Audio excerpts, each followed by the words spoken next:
Welcome to I Feel Fat Today. I'm your host, Kelly Taylor. Welcome to the show. We have an exciting one today. Please head on over to our YouTube, subscribe to the I Feel Fat Today podcast on YouTube. There's full video episodes there. Please like and comment on the episodes each week. And then after you do that, go over to Apple Podcasts and search us up. Rate and review the podcast there. That gets us out to more people. And the more people that listen to this, the more time I'll be able to dedicate to it and make the episodes better and better each week. If you're looking for any advice or you are looking for wanting to give me some feedback on the show, send us an email over to ifeelfattoday@gmail.com. And as always, follow us on social media. You can find the podcast on Instagram at I Feel Fat Today. And of course, follow me, your lovely host, on Instagram at Hello, This is Kelly. I don't have a life update and I don't have a topic because I'm going to send you right on into the episode. Oh my goodness. I swear, I could have talked for hours with this week's guest. She is so interesting. And so she's lived 1,000 lives. And I think she is just so worth listening to and has so many stories that she's accumulated in the wild life that she has led. She's a stand-up comedian and one of two hosts of the Alien Murder Sex podcast. Please welcome this week the wonderful Lauryn Petrie. Speak into that. I've never gotten any work done, but I want work done. Oh, trying to make sure it's up. I want so much work done. Okay, perfect, and we're good. Like I want so much plastic surgery. No, I know, but you know what is a great compliment that I've received is that people be like, have you had work done? I'm like, no. They're like, no, you haven't. And I'm like, I honestly just from a young age, my grandma was always like, always wear moisturizer and sunblock. Yep. I take it all. I spend too much money. I just use Clinique, but I use a lot of serums and stuff, and I wash it. It'll be. I put sunblock on before I go to bed. Like I do not moisturizer from Guerlain that I wear. But I want a blepharoplasty. I want like a lip lift. I want lipo. I want a baby lift. I'd see this. This is not acceptable. I want. Have you seen the TikTok filter where it like ages you? Yeah, it didn't. I just looked like I was 24 again doing drugs. Like I was like, oh look, Lauren's on drugs again. I was like, Mom. Literally, it was so scary. My mom was so negative about body stuff. My whole life. So what did your mom Are we have? starting? Yeah, we're Hi. full tilt. We're What's full going tilt. on? I always do a little bit of a. Where's the camera? Where do I right look? there. Where? Just Hi. a little old Oh, iPhone. hey, I just wanna iPhone. make sure We're we good. got the video We're going. on? We were having such a nice chat. But How's like, my makeup? You look great. Okay. Yeah. You look good too. Thanks. I didn't say great. You look great too. What a bitch am I? Okay. Thanks. The break hair hasn't been washed in a minute, but that's okay. Okay, so you have a crazy mom. Whew. Oh yeah. Nuts. She has Alzheimer's and she's gonna die soon. Yeah. And I don't feel like she's alive anymore. Right. I've heard that from people who have parents suffering from Alzheimer's. Because that person is not there. She doesn't know who I am. She doesn't know who she is. She doesn't know where she is. Like, I will catch myself often saying, oh, when my mom died. Or my Right. I speak about her in the past Right. tense now. How long has she been, like, completely dissociated? About 2 years. Okay. And it's great. So when did the Alzheimer's, like, set in? When did you realize, like... Because I feel like Alzheimer's is something that affects people, but you don't know why they're acting a little weird. And So then this all of a is- sudden it's like... It's unique because we... Okay, so I hadn't seen my mom since, like, 2005. Okay. She and I would, half-heartedly be like, Mom, do you want me to come home and see you? And she'd be like, no, it's better we stay apart. I don't want to see you. But I talked to her on the phone all the time. And it was an abusive relationship because I'm masochistic, because I kept thinking, you know, I mean, maybe she'll love me one day. It'll be different. Maybe if I can prove to her that I'm successful, maybe she'll love me. Maybe she'll help me. Maybe, and it was really unhealthy, because I'd be, you know, drinking and doing like destructive things, and I'd be like, but I had this one good thing happen. I'm going to call my mom and tell her about it. And then she would always be like, yes, yes, yes. Well, I have to go now. I mean, she's not care. She's from South Africa. Okay. So she's a white devil. I'm like, I'm from the worst white people. Right. And my dad's from New Orleans, or well, he's like from Louisiana. But like, so I'm like, wow, those are two groups of white people, aren't they? Yeah. Whoa. Quite the group. What do I say? Damn. I have a nice ass. How'd that happen? I can't be thankful. Right. That's so funny. It's so fucked up. Damn, dude. Okay. So my mom comes from this extremely wealthy South African family. They all have like tennis courts in their backyard. They're pretentious. They're mean. They're cold. Yeah. To the point that my cousin, who's a great guy, moved to America just to get away from them. Yeah. Because he didn't want his daughter growing up around them. Damn. They're just... Isn't it weird how like you can be brought up in like filth and like around like really disgusting ideals, but be the one to be like, I'm not gonna do this. That's amazing. How does that happen? I don't know.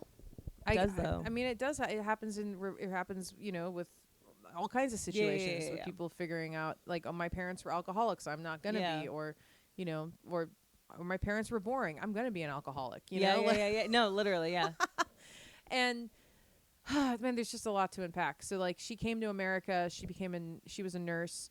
But as far as I can tell, she was abused terribly by her mom, and she was selling cocaine in the 70s in Dallas, Texas. And she even had a plant nursery, and she was getting cocaine shipped in from Colombia in the potted plants. Whoa, I know. That's she's baller. That's kind of fucking cool. Baller. Fucking awesome. So like, when I got caught doing drugs when I was like 18, you know, I had this moment where it was the only time I'll ever remember my mom being kind. She took me into her closet and she pulled down these boxes, and she had boxes of diaries. And she's like, I have to show you something. And everything with her was histrionic. Everything is the most insane that it could be at all times, because I'm pretty sure she was borderline personality disorder. Absolute narcissist. Everything was about her. Yeah. I was not my own person. I was an extension of her. I was an extension of Carol Pithy. Yeah. How will that make me look? Yeah. Right. She has that scary accent too. I can't do it. But no, but that it's translating well. I didn't know how to speak because I grew up in Texas, and it was like South African inside. Hey y'all, we're going to a barbecue outside. Yeah. I don't know how to talk. Yeah. But so she pulls out these diaries, and she's showing me her like cocaine day diaries, and like I have all these pictures of her like smoking joints and all this shit. And then she marries an Air Force colonel, and she's like, don't ever tell him about any of that. Oh my gosh. Yeah. And then she never told him I was a comic. Wow. She hid it. Yeah. She's like, she's an artist in New York. Yeah. And he then like, I think, saw the abusive stuff, and like he saw how she spoke to me. And then, okay. So there was a woman named Carmina that was a maid for me growing up, who still was working for my mom, who started to see the decline. Yeah. So my mom's husband dies, and then she starts losing her mind, and he starts telling Carmina he's alive and he lives down the street. Yeah. He's alive and all this stuff. So my mom doesn't really talk to me, but I'm having little conversations with her, and she's saying weird shit. Yeah. Like, she's crazy. My mom's a pathological liar. Like, her whole life she would tell. She grew up in South Africa, and she always said that there was a baby elephant that her dad found that had been orphaned by poachers, and so they brought it home, and she had these long, detailed stories about growing up with a baby elephant, and none of it was true. None of it was true. You know, and like, anyway, so like, I'm like, she's just being weird. Yeah. But I'm like talking to her on the subway, and a train goes by, and she went, is that a wolf? Yeah. And I was like, okay. Yeah, something's amiss. Okay. So then Carmina calls me, and she's like, your mom's fucking, you got to come get her. She's lost her mind. And I'm like, well, I don't have any money. How am I going to go get her? Right. And I'm like, fuck her. I'll just let the state take care of it. Like, what? I don't care. Yeah. Like, let it, I don't know. And then I'm like, Carmina, get the will. Can you find it? And she's like, you want me to get the pillow or get the will? She's a ride or die. Fucking badass. Yeah, literally. She's like, I saw how she treated you your whole life. And so she finds the will, and she finds my stepdad, who's passed will. He disinherited his kids and left his shit to me. No way. And I don't even know the guy barely. I barely knew him. Did you ever know his kids? They're in Germany. They're doctors. Oh shit. Okay. And we found out he had like 3 wives before her. Oh, okay. And I found out he was a test pilot for possibly working at Area 51. Whoa. And I found out he possibly was a spook. Okay, what's a spook? CIA. Oh, okay. I found all of these different IDs from like Saudi Arabia. That is and, like all this shit. Fucking crazy. So I'm like, okay, I gotta get down there. So she finds the will. My cousin in America is POA, not me. So I'm like, okay, I am friends with my niece on Facebook. I'm like, I need to talk to your dad. He's such a decent, great guy. Yeah. And he was like, okay, well, let's go down there together. Oh, so that's good. We went down there, and I was so nervous. And my mom, like, she was wearing her underwear outside of her pants. Yeah. And wandering around. I have videos I took of her, like, speaking to imaginary beings and, like, you know. Yeah. Like, it was kind of cool, though, because she's like speaking to this being, and like there's a ship in a bottle, and she's like, look at him, he's making pancakes for everybody. This is I'm like, yeah. Yeah.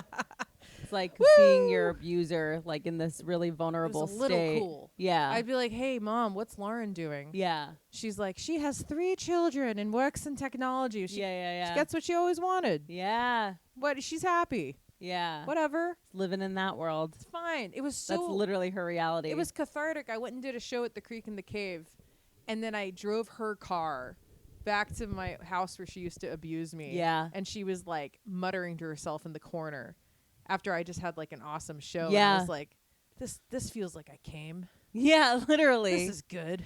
And it's just like, it's so crazy because it's like you probably would have been happy doing a show at the Creek in the Cave and then going back to your mom's house with like a mentally sane mom, but she could never be happy for you. She could never be. You're right. Nothing was ever. I had to realize in therapy later that I was never going to be good enough for her. Yeah. Even if I had been the kind of daughter that she would have liked, like she was obsessed with the royal family, and Yeah. like if I had been like a nice little girl that liked Ralph Lauren, that, you know, was a different person. Yeah. It still wouldn't have been good enough. Yeah. I had to like realize that. She, mommy dearest. Oh, my Literally. mom is mommy Yeah. dearest. She did lock me in closets. Yeah. I wasn't allowed to have friends in high school. Yeah. I wasn't allowed. I mean, I could go to the movies, but that was like it. It's a wonder you ever turned to drugs. No, I did, right? She would like lock me in my room on the weekend, and I would hear my neighbors having keg parties, and I would press my ears up to the glass, and I could hear my friends in high school. And I'm like, one day I'm gonna do drugs and have sex. One day It became this pie in the sky. when I'm a real girl, I'm gonna have all the sex and do all of the drugs. Yeah. You showed her. I fucking showed everybody. Yeah. I killed 3 Shetland ponies with the amount of cocaine I've done. Like, damn. but you know, I didn't really, but you know. No, but, no, like, I know what you're. Yeah, I yeah. love animals, but like, I went off the deep end. Yeah, and so I am not at all surprised to hear that this is the same mom that talked negatively about your body and made you feel bad. So like, did that start like as early as you can remember from a young age? She hated herself. Yeah. Oh yeah. So she would always speak negatively about. I mean, she hated women. Mm-hmm. I think my mom hated women. Having a mom that hates women is so damaging to daughters. Oh, she despised herself. She was such a weird paradox. She really was borderline because she vacillate between 2 extremes of either, you know, sex should be celebrated, and you know, I don't know why people are making this big deal about all this violence in movies, but you know, but sex is. You know, she'd say like it's okay to watch sex scenes, but she wouldn't let me watch anything violent. But it was, She worked in AIDS research too. Oh wow. She forged all her credentials. She had an associate's in nursing from South Africa, and then she became like the head of the Texas Foundation for what was it, Blackstock Family Health Center. Oh my God. She was like the clinical director for all the AZT research in the 90s. Wow. With what fucking credentials? A scammer. Amazing. Yeah. Baller move. Yeah. And she got found out and fired. But of course, I never knew. I'm guessing that's why she got fired. It was a big. Oh yeah. It was like sudden. Yeah. And it was like they're all turning on me. Right. Right. And it's like no. But she would look at women all the time, and she'd either be like, "Look at her. She knows what she's doing with that cleavage," blah. Or you know, or it would be like, like she's so empowered, or like she Yeah. would wake me up to look at Madonna videos, and she like loved that use of sexualized weaponry. Like she loved it but then at the same time it was like, who does she think she is? Yeah, so you never knew what was right or wrong. Like you didn't know if you should lean into the sexuality or completely dispel it. She would always be like, because she did AIDS research, so she would give me these comic books in the 90s about like how to get AIDS, you know, like not like a how-to, but but like how to avoid getting Right. AIDS. Yeah. So I knew all about anal sex when I was like Wow. in 3rd grade. I knew, and I would go to school and tell everyone, like, did you know you can get AIDS easier for the anal tissue than the vaginal tissue? And blah, blah, blah, blah. My mom's like, good, they need to know. Like, she had this kind of punk rock thing where she would go to hospitals and the nuns didn't want her giving condoms out, and she would like throw condoms at the nuns. And Yeah. there were parts of her that I was that like, were really badass. I was like, that's cool. yeah. But and I would bring that stuff up to her later, and she'd be like, I never did that. I don't know what you're talking about. yeah, you know. revisionist history. But So how did her and your dad get together and make you? cocaine. Oh, they were partying. I mean, my dad was getting his PhD at University of Texas, and you know, I've talked to him about it, and I think they had a friend that they were partying with that hooked them up. Her name's Pam. Pam, are you out there somewhere? I'd love to talk to you. Apparently, you partied. So anyway, hi Pam. yeah. Thanks for life, I Yeah. guess. Shout out to Pam. What's up, Pam? And yeah, they met and they partied, and then, you know, apparently like nobody really wanted me. I was like this. So were they not in a relationship? Oh, they were in a relationship. She, you know, my dad had very like Harrison Ford looks, and I think that she thought he was going to be like some big yeah. computer scientist is Yeah. what they call them now. Yeah. And he just wanted to go into academia. Mhm. He didn't want to like make a bunch of money. He wanted Right. to do. He didn't want private sector. He wanted to like do stuff for society. Yeah. And then she was like, "Oh no." Directly opposes My that mom, ideal. yeah, he was very money hungry. Mm-hmm. So, and she, you know, he's a hippie. And then she met his family from Louisiana, and she was like, he's from the swamp. Oh my God. She would say that. She'd be like, Yeah. one day you'll understand what white trash is, and it's your father. And she would look at other women all the time, and she'd Yeah. constantly go, Lauren, am I as fat as her? Oh my God. Am I as fat as that woman over there? Do I look like that? Like, and everything was huge. Yeah. Like, Yeah. okay, probably the best my mom's story is that I had one party while she was in England, and she found out. And so she went to my school. I don't know how. She talked my 2 good friends into going home with her. I took the bus home, and I come home to my friends crying around a table while she's making them circle the names of everyone that they could think of in a phone book that was there. Okay. This And- bitch, psychological warfare. And Like then she she's- needs to like. Then she's making them call people's parents. Oh my God. Going, "I'm she wasn't even sorry." doing it to you. Then she made me go call people's parents and be like, I'm sorry, your child was at a party where there were drugs and alcohol present. I just wanted to apologize. So like my class got grounded, right? Yeah. So then our mailbox starts getting destroyed. Yeah. So she keeps buying like different mailboxes, and it's great because like they tied a truck to the brick one. Yeah. They set the plastic one on fire. That's amazing. By the end of this, it looks like Al Qaeda had hit Yeah. our driveway, and then. So like they're down at the bottom of the driveway. They're about to like put firecrackers in it or something, and she runs out in her fucking English nanny bathrobe. Yeah. Yeah. Yeah. In South African, screaming, "You fucking yahoos! You're the ones burning down my mailbox!"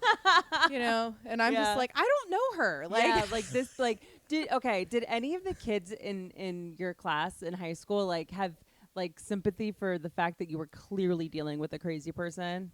I don't know. It's hard for kids to have that level of No, awareness. Nobody had the awareness. Yeah. I was an art kid, and I was really quiet, Yeah. and I was on a lot of Ritalin, So it was like already an easy target. and I just like kept to myself, and I didn't have a period till I was 17. So I was You were probably a stressed. fucking weirdo. Yeah. I was obsessed with the X-Files and art. Yeah. And like, I didn't have a plan. I didn't have a college plan. I didn't realize how unhealthy she was, you know, until no, like I mean you 20 can't years later. realize that when you're in it for sure. She hit me and beat me all the time. And I just thought that was like how things were. That's what moms do. That's what moms do. Yeah. So then when I was in relationships, I'm like, that's what people do. Yeah, this is what happens when you It's have a fine. relationship where love is supposed to be present. This is what people do to each other. Yeah. It just means that they care enough to hit me, right? Yeah. Yeah. Literally. As I was in abusive relationships like my whole life, Mm-hmm. you know. So I mean, it literally the foundation is laid. And all there. Yeah. And my dad did his best. He meant well. He's just very Asperger's. Yeah. So he would give me, like, when I went to live with him, he would just give me these contracts he wrote up. I was like, I need therapy. Yeah. Like, Yeah. but okay. Okay. I guess this is fine. Did he have any other kids? Yeah. So while they were married, he had an affair with a woman in India, and I have a half brother. Wow. She was doing water resource management for like the English government or something. Okay. So I have he's older than me actually. Oh, here's the groundwork for being a conspiracy theorist. I'm like 6 years old, and my parents are like, Lauren, what would you do if you found out you had a brother? Oh God. I'd be angry. Yeah. And then like, okay, well you don't. And then like, I'm 14. You have a brother. Yeah. Yeah. Let's tell her when she's older and Yeah. pubescent. So like, yeah, no one, authority figures don't lie. Yeah. They yeah. don't. The government can't keep secrets. Yeah. Yes, they can. Oh, damn, that's crazy. And he's cool. Yeah. He's an accountant in Texas, and he does like, he does the books for the nuclear power plants that are owned by China or some shit. He's really smart. I don't know. I didn't get my dad's good genes. Yeah. Like, I mean, you were smart enough to get away from your mom. Oh, so. jeez. She could have set the house on fire. That would have been better. I should have called CPS. Like, I always fantasize, like, if I could go back in time, I think this is, I shouldn't say this. No, say it. I should have killed her before I was 18. But I hear that. But, you know, it probably wouldn't have worked out for you. But I could have had a book deal. Maybe if it worked out that way, or it could have been I've that had charisma in jail. I would have been good in juvie. Yeah. I would have been the true lesbian I was supposed to be. Were there instances when you were a kid where she was like abusing you so bad, like literally physically, where like you could have maybe killed her in self-defense? Yeah. Yeah. I mean, it got to when I got big enough, I like kicked her in the stomach, and then she like she kind of backed off. Because then they realized like, oh, this person can hurt me back. Yeah. I mean, she called my dad once, like, it was the first corroboration I ever got when she called him, like, having some kind of manic episode, being like, I'm beating her on the ground and I can't stop. Like, okay, mommy dearest. Yeah, literally. No more wire hangers. Yeah. So when I hear gay guys romanticizing that movie, I'm like, I can't. Yeah, no. I know. Sounds fun. But she had all these awesome gay friends too. Yeah. Because I guess if she wasn't abusing you, she would have just she been was this, loving like, you. cool bitchy woman. I could see that. She just sounds like a cunty woman that should not have had children. Oh no. Yeah, she should have terrorized people's lives that weren't her kin. Yeah, her secretary, she was abusive too, and my mom left the room and I was visiting her office, and her secretary was like, the minute she left, she went, "What's she like to you at home?" Like she'd been like abused. Yeah. And you're like, worse. I was like, it's, you know. Yeah. I can't say anything. Yeah. But just being under that much like mental rules and stuff really fucks you up. Yeah. I have to learn how to be free. Right. Because you don't know which way is up. You don't know what's right and wrong. And drugs seemed to be that thing. Yeah. Oh, I feel free. But did you, like, when you got into drugs and you were away from your mom, did you have this fear of, like, what if my mom finds out? No, because I was living with my dad, and I'd left, you know, I knew she knew. Like, but it was almost like she wanted me to just die, because then she could be the victim. Right. And my dad actually said something poignant back then. He was like, why do you keep doing what she wants you to do? Why do you keep giving it to her? Damn, Dad. Yeah. Yeah. And so. How old were you when your parents divorced? 6. Okay. Oh, because the extramarital affair? I'm not exactly sure what year that was. Oh, okay. But he's a few years older than me. Got it. Okay. Okay, so going back to the body stuff, when you're do you remember like the first time that you threw up? Oh, like later. Okay. Like in my 20s. But okay. My Carmina, my maid, I didn't remember this.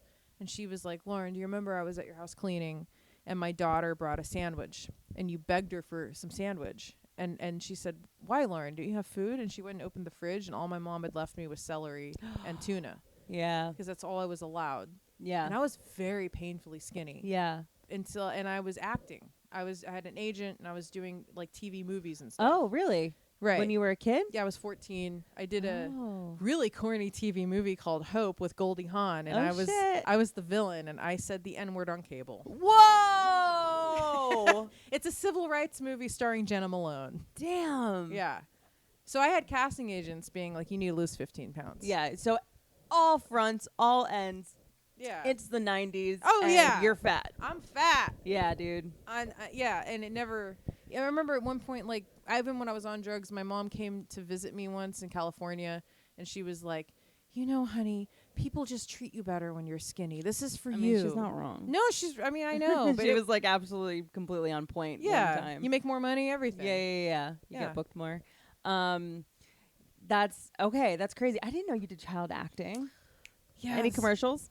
No. I did. I auditioned for everything. Yeah. I auditioned for the Horse Whisperer It's and the Faculty. ScarJo. amazing. I ended up under a bridge, bitch. Damn.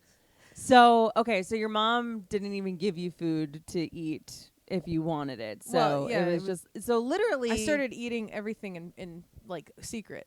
Yeah. Secret eating. Yeah. I went to a school dance and no one danced with me, and I came home and I had like a box of Oreos in my bed, and she was like, "You are choosing a very hard path." Oh my god, that is actually hysterical. You were choosing a very it's like, Mom, I had a bad day. Yeah, I know. Oh my god. Like I thought I was gay, and I wrote it in my diary when I was like 15, and she said the same response to that. You're choosing You're a very choosing hard. a very hard path. Box of Oreos, lesbianism, Yeah. hard path. Damn. If I'd had a good relationship with my mom, I would be a full lesbian. You think you'd be full lesbian? Yeah, but I can't trust a woman. right. I can fuck them, Yeah. but The I don't know. deep-seated fear. Know if I can get too close emotionally. Yeah, I mean that's terrifying. That is terrifying. Oh God. Okay, so when did the so binge eating sort of came on almost naturally because you weren't getting what you needed. Secret. So in secret, And you this became a nice is- closet It's eater. a release. This Yeah. was also a rebellion. Yeah. Like, oh yeah. fuck you. I'm eating the whole bag of Doves. Oh yeah. Go fuck yourself. I've been there. But I did these little. So I wasn't allowed to go do normal stuff in high school. Everyone drinks. They Yeah. smoke. Not me. Yeah. So the kids that were burning the mailbox down would leave cigarette butts on the driveway, Mhm. and I would go collect the cigarette butts, and then I would take them outside and like smoke tiny bits of cigarettes Yeah. and like see stars. Yeah. I found like beaties and I would smoke them. Oh my And then there was God. all this South African liqueur, and I would go and I learned how to like pick the bottle up without disturbing the dust. Yeah. And I would do like shots of like this weird South African liqueur and like cigarette butts, and I would listen to Enya. Oh my God. And I thought I was like getting high. Yeah. Yeah. I tried eating a bunch of poppy seeds. Like I just Yeah. wanted. You wanted to try anything What- because you what? weren't allowed anything. Right. Damn. I was just waiting to suck dick. Yeah. I was just waiting for yeah. it. She was just setting you up Setting to be me everything up. that she hated. So then I got to California, live with my dad, and it's like Palo Alto, Mountain View. These kids Do they? were doing coke in the bathroom. Yeah. So I was doing coke in a week. So how old were you when you moved to California? 17, you said? Yeah, 17. And I was immediately, and I was so naive. So I didn't have social skills because wasn't able to like do the normal things. and Yeah. date. You weren't socialized. No. So I'm like, do you guys need anyone to drive you around while you sell drugs? And they were like, yeah, sure. Thanks. Yeah. Yeah. Great people. Yeah. The worst. Damn. Got raped by them. Really? Still hung out with them. I mean, because you're like, oh, that's what friends do. that's what friends do. Yeah. Gotta get these drugs somehow. Do you know where any of those people are now? I keep tabs on all oh, of them. good. I've got good. multiple burner accounts. Okay. They Karma. They stole credit cards from my dad. Oh. They tried to blame it on me. I couldn't prove that I didn't do it. Right. And so I felt so terrible about that. That's when I ran away to Portland and was homeless. So did your dad I hate talking have- about that. Oh. I hate it. It's like still so shameful. Well, but Ugh. I know it feels shameful. I can understand obviously why you would feel that way, and I don't want to like be all armchair therapist, No, but no. that had nothing to do with you. Well, Like, I mean, my dad would disagree with you. I mean, Why? I kept hanging out with those guys. I kept having them over. I kept like, they're real scumbags. But your dad wasn't in the house when your mom was actively abusing you every day. No, he was pursuing, computer science at Stanford. Yeah, he was pursuing computer science at Stanford and wasn't there to make sure that you didn't associate with a person that raped you. Well, he didn't know that part. Yeah, but and I feel really bad now that he does. Oh God, I don't want to make my dad feel bad because like he's come back into my life and been really supportive now. So like, I'm not trying to like dig up wounds. But for you, and like sometimes your parents need to feel a little bit bad because you have healing to do. I have a lot of healing to do. Yeah, but and you've been doing it. Well, thanks, girl. Thanks, girl.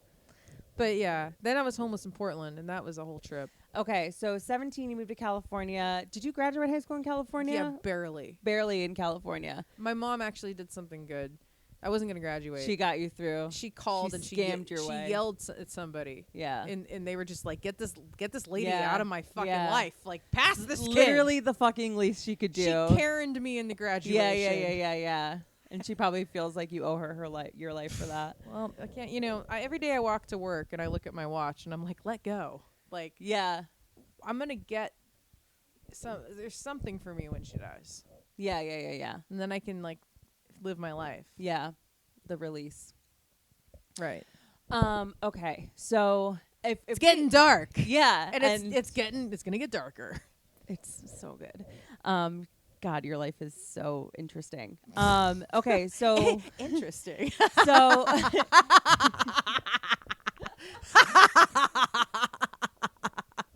Yep.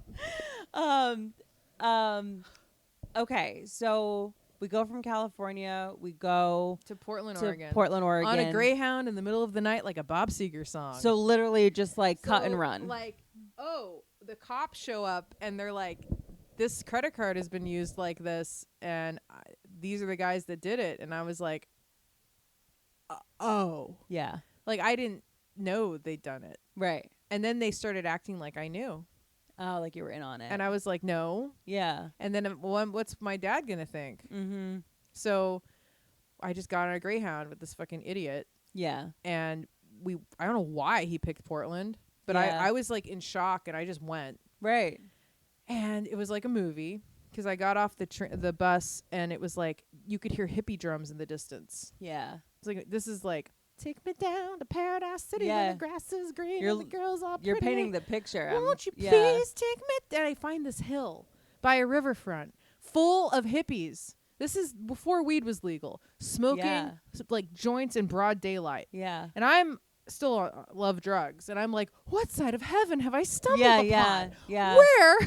Oh my God, I'm gonna live here forever. Yeah. And they've all hippie kids and they got their dogs and they're like, it's just drugs everywhere. And like, yeah, hey girl, like, hey sister, get up on here. And there's the police stations across the street and the cops are watching them with binoculars and they're like watching the cops back with binoculars and these little like cat and mouse games. Oh my God. Like, come live with us. And I was like, yeah, I'm gonna come live with you. Fuck my future. Right. And it was really great for a while. Well, because you probably also had this feeling of like, what is my future? I gave up. I don't know.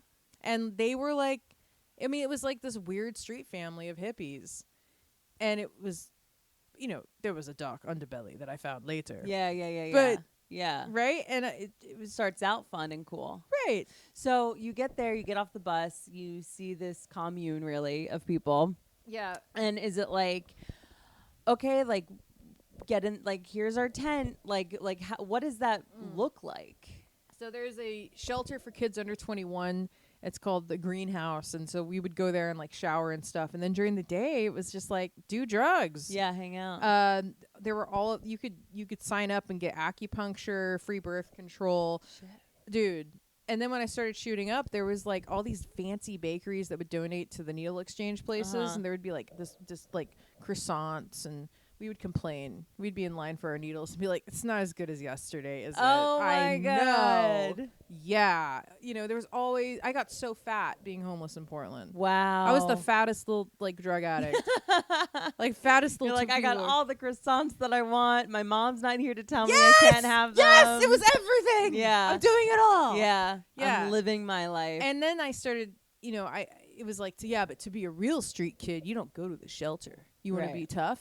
So then I started squatting with the kids in the woods. Yeah. And it was this really dumb, like childlike, like, look at those posers in the shelter. Yeah. You want to be tough? You hang out Yeah. with the crust punks. Yeah. You know, and then people You got to would be about that life. you gotta be about it, right? And they would like, yeah. And then people would start showing up with like knife wounds, and they'd be like, "You better help me sew this up with dental floss and not talk about it." I'd be like, "Okay." Yeah. Hey, you'd be walking, and things started to happen. Like, hold our backpacks, okay? And then someone gets the shit beat out of them with a chain in front of you, and you're Yeah. like, "What happened? Violated street code."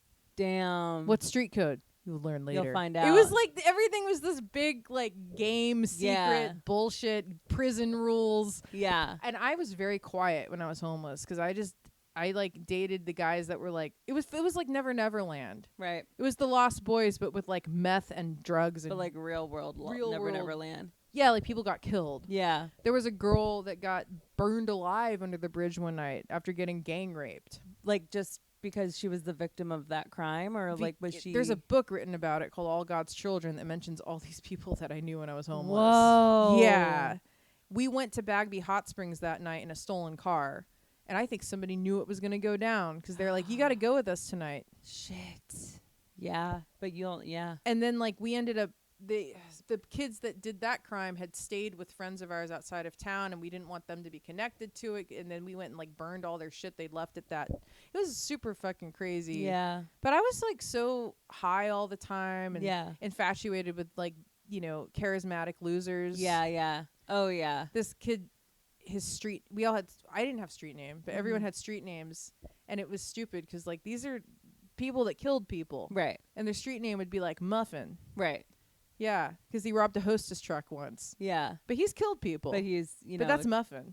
And a Twinkie. violent person. Yeah, and Misfit and like Trouble and Yeah. you know, like Nightcat. And Right. I was just Lauren. Just Lauren. And then Jonathan's was not Jonathan. I was like so in love with him. He looked like Jonathan. He looked like street Jonathan Taylor Thomas. God, that's so. I can show you a picture. He was sexy. He was Yeah. Native American. Oh my And God. ripped, and he would like give these speeches to the kids on the waterfront. Yeah. You know, like the leader. he was the leader of the street kids. Yeah. And it was like so. It was like a movie. Yeah. It was. I was living in a movie. Yeah.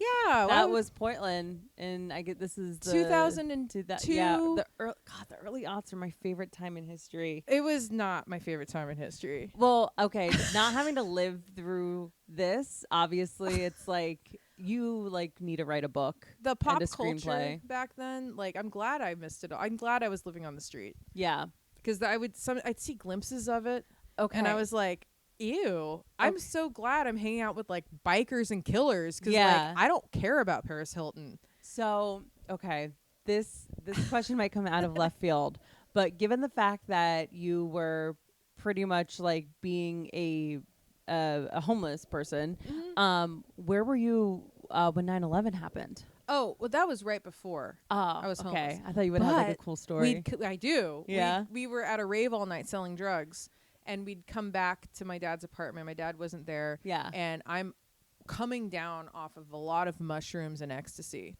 and we have the TV on. Oh yeah. And the I time thought it was a change. Die Hard movie. Bro, oh my God. And Because it's like probably what, 5 a.m., 6 a.m.? it was like 8 in the morning. Yeah, whatever. It was. Yeah, it was like 9 a.m. here. It was I think. California, so it Yeah. felt early to me. So that would have been but- 5 a.m. 5 Yeah. 5 or 6 a.m. And then all these kids I have from going to the rave all night won't leave my apartment because they're Right. like, they're coming here next. Yeah, man." everyone's like, now Ah. this is like the worst time to be on drugs Yeah. because now we're all very paranoid. And like the first thing, a friend from high school's mom called me, and she was like, "We're under attack," and I was like, "What?" Yeah, like what? See, this is the least tough New York's. Like New Yorkers have way better 9/11 Yeah, stories. yeah, I'm like, yeah. I was on mushrooms in California. What a fucking weak softy I am. God, that's lame. I was in 4th grade and my grandpa pulled me out of school. I saw the Challenger explode. Whoa! And that was in Texas, right? I mean, they had us all sit down and watch it on TV in school. Okay, so that literally happened to you. Yeah. Because like I forget what show I was watching. Did you ever watch the show Glow on I know. Ugh, Netflix? Don't even. Okay, I dated a guy that did backyard wrestling stuff. Oh, really? And he was using the footage and then selling it on porn sites and not telling the girls. Ew. And he's a piece of shit. Yeah. And he stole money from me. Oh. And I had to like get the money back and then ghost him. It's a whole. Well, okay. So no, you've never seen Glow. Yeah, but you know of it. Yeah. The only reason why I bring it up is because there was a scene where like the Challenger exploded, and there was like, I just remember like watching like classrooms watching that. So like, what did the teacher do? How old were you? What was that? 88? I don't know. 88 was it? 89? I don't know. Here's how I know my age. The watermarks in my life is that Batman came out in 1989 and I was 6. Okay. So that's because I'm in love with Jack Nicholson forever. So nice. that was when I was first. Yeah. I'm Joker sexual. Got it. So that's, yeah. I think it was around then. Okay. 88, 89. Hey, viewers. Yeah, right.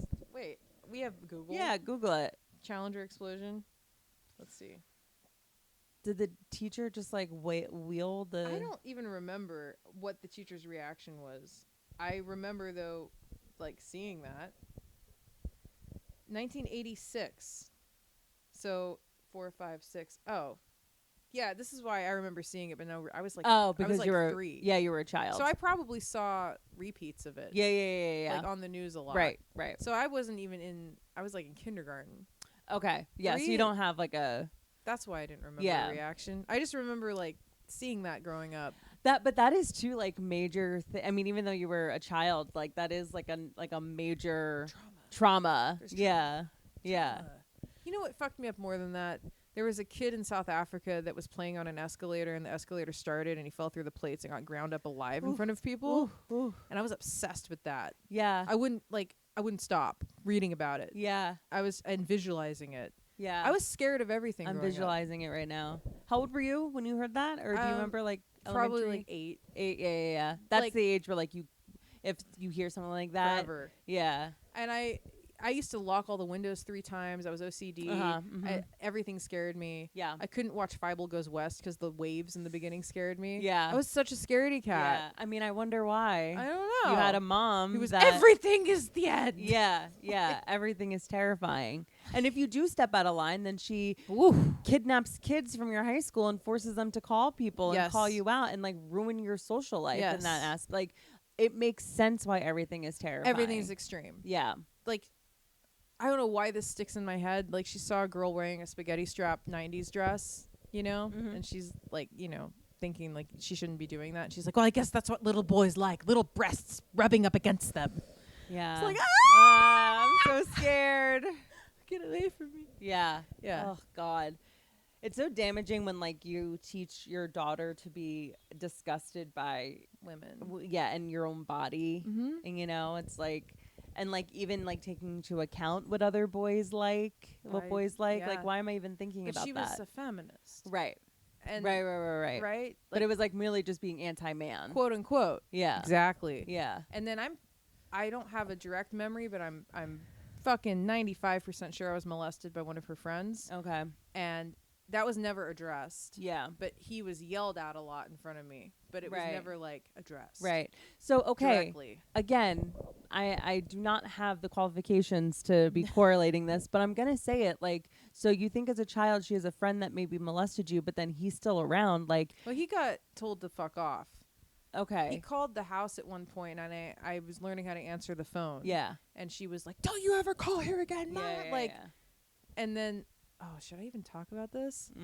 This is to you. Sure. So then I started having dreams. I'm like 7. Yeah. And I start having dreams about a man that looks like him Uh-huh. walking with me on a dock by the water, showing me a clay sculpture of a vagina and how to touch it.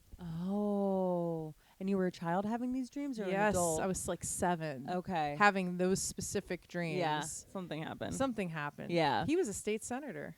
Oh, well, why is this that the least surprising thing that you've told me this entire freaking conversation, honestly? Hank Grover Hank Grover. died in 2005.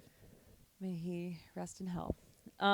That's horrible. But I don't but, remember But this that, is why you like- need to give yourself grace when like you talk about the people that abused you and took advantage of you and that you still sort of ran with because this is what you've known. Like Right. this is literally, you were not set up to operate any differently. The street kids were the first kids that I felt like were my real friends Yeah. because they protected each other Yeah. and words meant things. Right. You said you'd be here at this time. You got to be there. You said you'd have that drug for me. Mm-hmm. You better, Yeah. or people actually will beat you up. So respect was like a big thing. It was like real. And Yeah. it was good. The structure of possibly getting murdered was good for me Yeah. with the friend group. Yeah. That's like that lands for me. Like I totally get that because you had such chaos in what should have been like a structured environment. It was a nice neighborhood. Yeah. Fucking Alex Jones lives near where I grew up. Oh, no way. It's Westlake Hills. Damn. It's the Beverly Hills of Austin. Yeah. It's where all this happened to me. Damn. That's crazy. Yeah. It's not crazy. That's It's the way it is. that's the way it is. That's what happens when South Africans immigrate. No, it's just my mom. It's fine. Well, it happens when borderline people have children. Yeah, and don't deal with their shit. Okay, so I do want to acknowledge the fact that you are almost 2 decades clean and sober from heroin and meth. And yeah. And then you have over 5 years of cocaine and alcohol. Yes. Amazing. I mean, come on. That's great. Life is miserable. I feel everything and I nothing do. at all at the same time. Sex is better though. Sex is better. Yeah. Yeah. We can talk about that later. Yeah, okay. We'll get there. So it's the drugging sounds like it started in California. Yeah. But obviously being homeless, that's when it really Woo! starts popping off. Oh yeah. So when did the meth come into play? Okay. It's a guy I call my Super X. Super X, okay. The Super X is the groomer. Okay. I was 19, he was like 24. Okay. Yeah. And I thought he was so hot. Yeah. And he had a Pantera hat on. And now if you're into metal, you associate Pantera with bro douches that have felonies. Yeah, yeah, yeah. I didn't know any better. Of course. And he was hanging out on the street buying drugs, but he wasn't homeless. He had a house. And we started fucking. Interesting how he has a house. Right? Well, he was renting a room. Right. So, like, I would go over, and he taught me how to smoke meth. Okay. And then he was shooting up. And then he showed me how to shoot up. He shot me up. Damn. Oh, sorry. But he was not the first one to shoot me up. There was a Okay. guy before him named Ryan, who I think he's probably dead. And Ryan was, like, obsessed with Jack Kerouac. And he was really a beautiful, Aryan-looking boy. Yeah. And he shot me up for my first time with meth. That was a short relationship. He disappeared. Okay. I met him actually later when I was in college. He like came through I was working at a pizza place and he came through to get a slice and he was like, "Oh my God." Yeah. That's like one of those weird, like almost kismet things. Like, how the fuck are you here? How are we both standing here right now? And then he was living with a girl and who was in the military and got her hooked on meth. So not a great guy. But anyway, Yes. Okay. I had shot it Yeah. and then I got with the Super X and it was like all the time. Yeah. Like Yeah. all the time. Now, did he have a room to rent because he was moving drugs because he was Nope. selling? He was just like working some Joe job. Oh, okay. He grew up like part-time in Idaho, part-time in Portland, and just like had a fucking drug problem. Okay. What I found out later is that like a few years prior, he'd been trying to buy acid down where in front of the park where I lived. Yeah. And they gave him a sweet breath dropper full of acid. And he took a few drops, nothing happened. He was like, "Fuck you, I got fucking scammed." And so he drank the whole sweet breath dropper. Ended up naked, Fundamentally, yeah. running around, like shitting on cops, taken to the hospital, was Yeah. actually on a TLC in the hospital show. Oh shit. Yeah. Called what? I remember those shows about TLC. I know them well. He was on one of them apparently. Damn. As I'm gonna find it. I I gotta would- find it. please. Yeah. Yeah, and he was fucked. He was never the same apparently. Changed him fundamentally. Right. But I found this out through his family later. yeah. But he was, I was really impressionable. Yeah. I was really easy to manipulate. You don't say. I was really naive. Yeah. And he was really good in bed, and I was just like, I was cock drunk. Yeah. And I was doing these Stigmatized. very strong drugs for the first time. Yeah. When you shoot meth, it's not it's a different high than smoking it. Like when you smoke it, you can get a little jittery. Yeah. Shooting it is like this smooth, like you feel like you're leaving your body and everything turns white and you're like you have to lie down because your heart's beating so fast. Yeah. But it's like I was on Ritalin my whole life, so like calm me down. Yeah, you like are familiar with this feeling. It was chill and the sex was like incredible. Yeah. And you know, So were you like hallucinating? sure. Yeah, because it's meth. We had full on, like, we thought we had past life hallucinations with each other while we Right. would fuck on meth. Right. Like, I saw you in the medieval times. Yeah, it's like Oh, God. Ah. yeah, we're on It a was hallucinogenic so romantic. substance. Right. Yeah. Did you ever? I'm sure you have, but snort meth. Yeah. Yeah. Hotlines. You like, So what's like? Okay, describe the different feelings. well, I mean, snorting, it sucks because it really burns really bad. Yeah. Like, cocaine numbs you. Meth doesn't numb anything. Right. It hurts. Mm. And you get this really painful drip. Mm. And smoking it is whatever. But, like, shooting it's where it's at. Yeah. And I was telling you, children, if you want to save your teeth, you shoot it, don't smoke it. Don't smoke it. And if you are smoking it, brush your teeth a lot. yeah. Don't pick your skin. You got that impulse, go brush your teeth. Go brush your teeth. Go brush your teeth. Yeah. Gosh. But I was different on meth. Like, I didn't Right. get like that, you know. And it was weird. I'd always get really hungry when I came down. Interesting. I would like go to the store and steal bacon at the end of my Yeah. meth high and then Yeah. like make bacon and eggs all night. Like, Yeah. what the fuck? I'm so fat. Keto. So fat. The fattest little tweaker you ever met. I was like, we'd come down off meth and be like, let's go to Burger King. I haven't eaten. You're like, I've starved my I whole haven't life. eaten for 3 days. Yeah, I've starved my whole life. Like now it's time for me to come down off meth and enjoy myself. Eat. Yeah. Yeah. Okay. So, how old were you? 20? I'm like 23, 24. Okay, 23, 24. Okay, so is that when the bulimia started? When like you would get done like doing a bunch of meth and then you would eat and then be like, okay, Yeah. I'm getting fat. I'm gonna throw Probably. up. I've never really put it together. Okay. But sure. All I mean, right. I really only started throwing up later in college. Okay. When does college come in? Okay, so long story. Let's get past it all. Yeah, so, yeah, homeless with Super X, and then he stole somebody's DVD player because there was a time when those were Oh yeah. a hot commodity. DVD player just to be stolen They all did the used to get time. stolen. Yeah. From my street mom who was in jail and her SSI checks were paying for a room. It's a long story. So then Resourceful. then the street family was trying to, they had a price on his head, right? Because he stole from one of the own, and they were trying to like kill him. And then we jumped on a Greyhound and went to we went to my dad's place first in California, and then his dad came and got us, and we went to Idaho. And then I lived with him in squalor in the slums outside of Boise, working at a pizza place. Well, he beat me and got, you know, God knows, cheated on me, did meth and fucking the ghetto. And then I talked to my dad, and my dad was like, okay. My dad did something great. He paid for me to go to college. I don't have a student loan. Hell yeah. But I went shout for out to 5 Dad. years, didn't graduate. Yeah. I just kept taking random classes I was interested in with nothing that correlated to a degree. Right.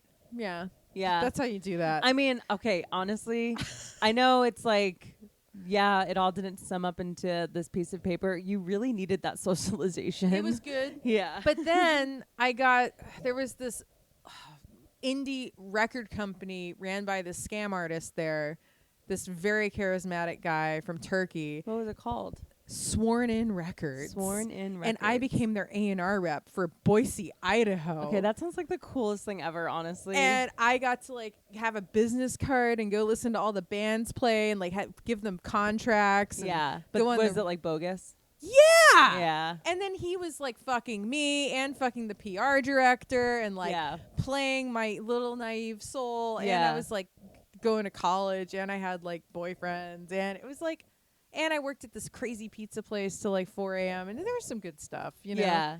That was like more normal problems. So, okay, so did your dad swoop in to, was he like, Lauren, like stop being homeless? Well, he had a really cool girlfriend at that time, and I think he told her what was going on, and she was like, Charles, you need, Yeah. like, it's okay, you can extend an olive branch now. Yeah. She was a good influence. Okay. Because my dad will hold a grudge. Okay. Right.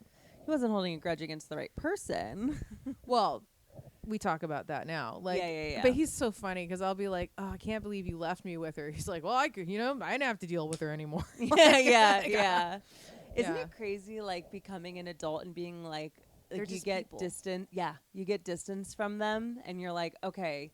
At least with your dad, it's like, okay, you didn't have this insane mental illness. Like, you were a person, and His this- mom abused him terribly. Yeah, He married his mother, yeah. and he'll say that. Oh yeah, that happens. Right. I'll, hey, sorry, It's a ghost. it's a ghost. We'll get into that. That might be Joseph. Oh, okay. Hey, hey. Okay. So that's crazy, and I can ask you about your stories of Boise. and that's It's a whole other. I'm really glad that I made all those like just being a drunk asshole mistakes in a small pond, yeah, because I fucking used that town up. Like Totally, I yeah. that's where I met all the Satanists, and I learned about like Freemasonry, and it was small just to be bad indie films I did. yeah. Like just weird. I was a stripper in Boise. Uh-huh. I got fired for being too fat. Twice from the same club. Oh, Like it never the whole you're fat never ended. it never left you. It never ended. God. And I loved being a stripper. I actually made lifelong friends. Yeah. It was a positive experience for me. Yeah. And then it was like it was owned by a woman, the club, who was like she looked like Pamela Anderson, and she just wanted like tits on a stick 90s girls. Yeah, yeah. And she is like, "No, you got a guy." But you know what's crazy is that, like, even though I know what was, pop culturally popular at the time, but that doesn't change the fact what men want, what they want. So you were offering something that men wanted. I made more money than the fucking girls with boob jobs Yeah. because I started drinking again, and I was Right. like, "Let's do shots, motherfucker!" Like, and Yeah. I would dance to like Pantera and Megadeth. yeah, and like I you was were cool. I was funny. You were a Suicide Girl before Suicide Girls were a thing. They were a thing, Oh, were they? a but thing? I never thought I was hot enough, right. and I was Limiting self-belief. hard still to this day. Yeah. to this day, I have limiting self beliefs. Yeah. But I love stripping. I used to strip to like the Team America song. That's America, amazing. fuck yeah, and like Tenacious D, and like You were fun. that's when I was like, I could do comedy. Yeah. Look at this. This is ridiculous. You like that shit? Do you like it? Yeah. Damn. You like it? That is crazy. Okay. So we're going to do a little bit of a pivot. So you have really cool tattoos. Oh, you with the yeah. Yes. So when are the tats on your arms the only tats that you have? Yeah. Okay. I'm finishing them. Okay, cool. It's going to be sleeved up. Yeah. All right. So you got these recently, like I within got- the last year. So I had one on my left arm that I got covered up because it was like done when I was living in Idaho, like in the ghetto. Okay. And it was so when I had been homeless, I'd also sold some art, and it was based on a painting I'd done when I was homeless. Okay. But it didn't get translated well. Right.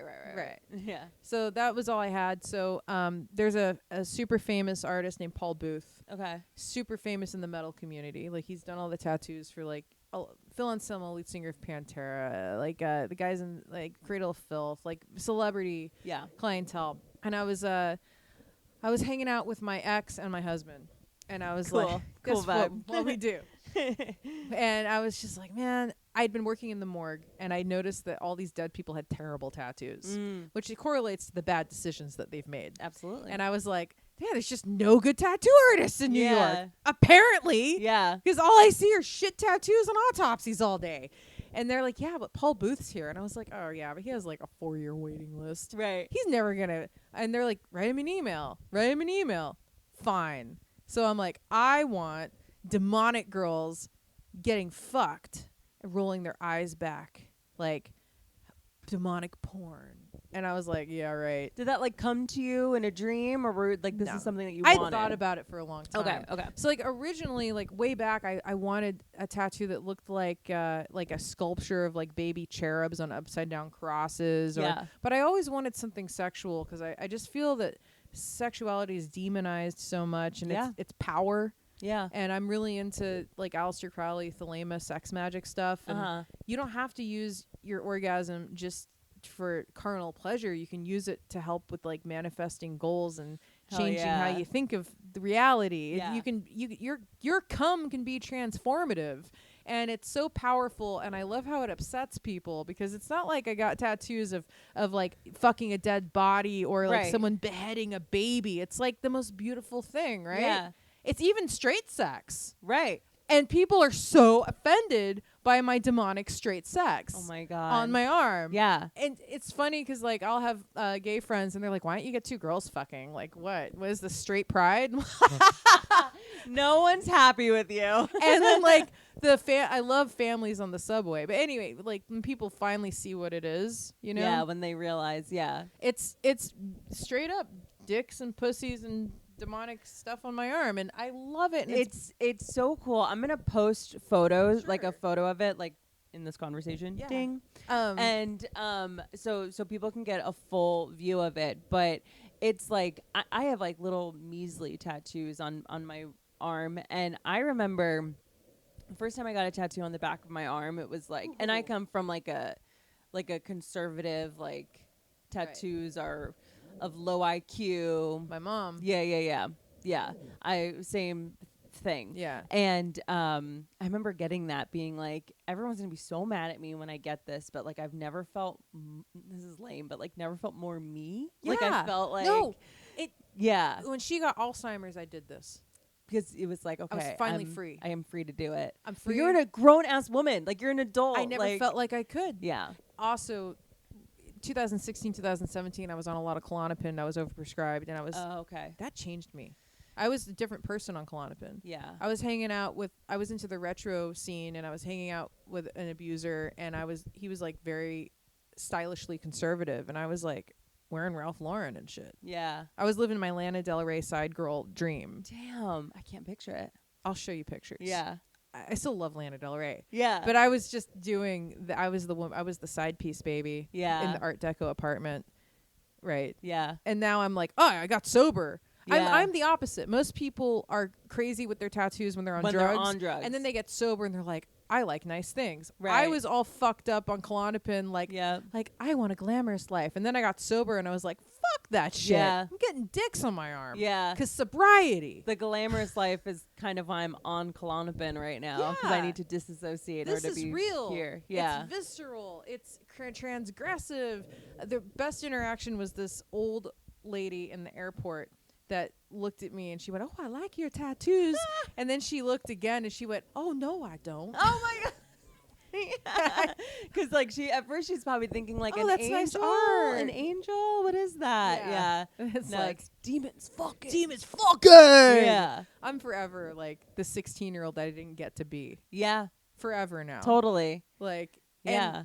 yeah, I love it. And that's healing, bro. Like not to That's sound healing. lame, but that is It healing. is. Yeah. Here's the funny thing. Inked Magazine has this really dumb like popularity contest competition called Inked Originals. And I submitted my photos. Yeah. And they keep getting taken off for nudity. Oh my god. On Inked Magazine. And I was like, well, how do I show you my tattoos? And Yeah. the bots just keep responding. Like, you can't have nudity. And I'm like, but would they have like a Sailor Jerry? it's tattoo literally with, like, boobs out. the like, tattoo. Yeah. You guys. Yeah. It's the one I submitted. But Yeah. It's cool. I'll just go be cool over here. Yeah. I don't You guys need- can't handle it. I don't need you, Inked Mag. Yeah. And they're animated too. Yeah, the dick moves. Yeah. Paul Booth, that was Penetration. his genius. Yeah. I mean, amazing. I actually, like, there's so many things he did that I just let him go. Did he love it? Was he Whoa, like, this is fucking I got sick? an appointment because he was like, Yeah. when do you want to come in? Yeah, he was like, I want to do this. And by the way, what a great guy. And he's so fun to talk to. He's So cool. incredibly intelligent.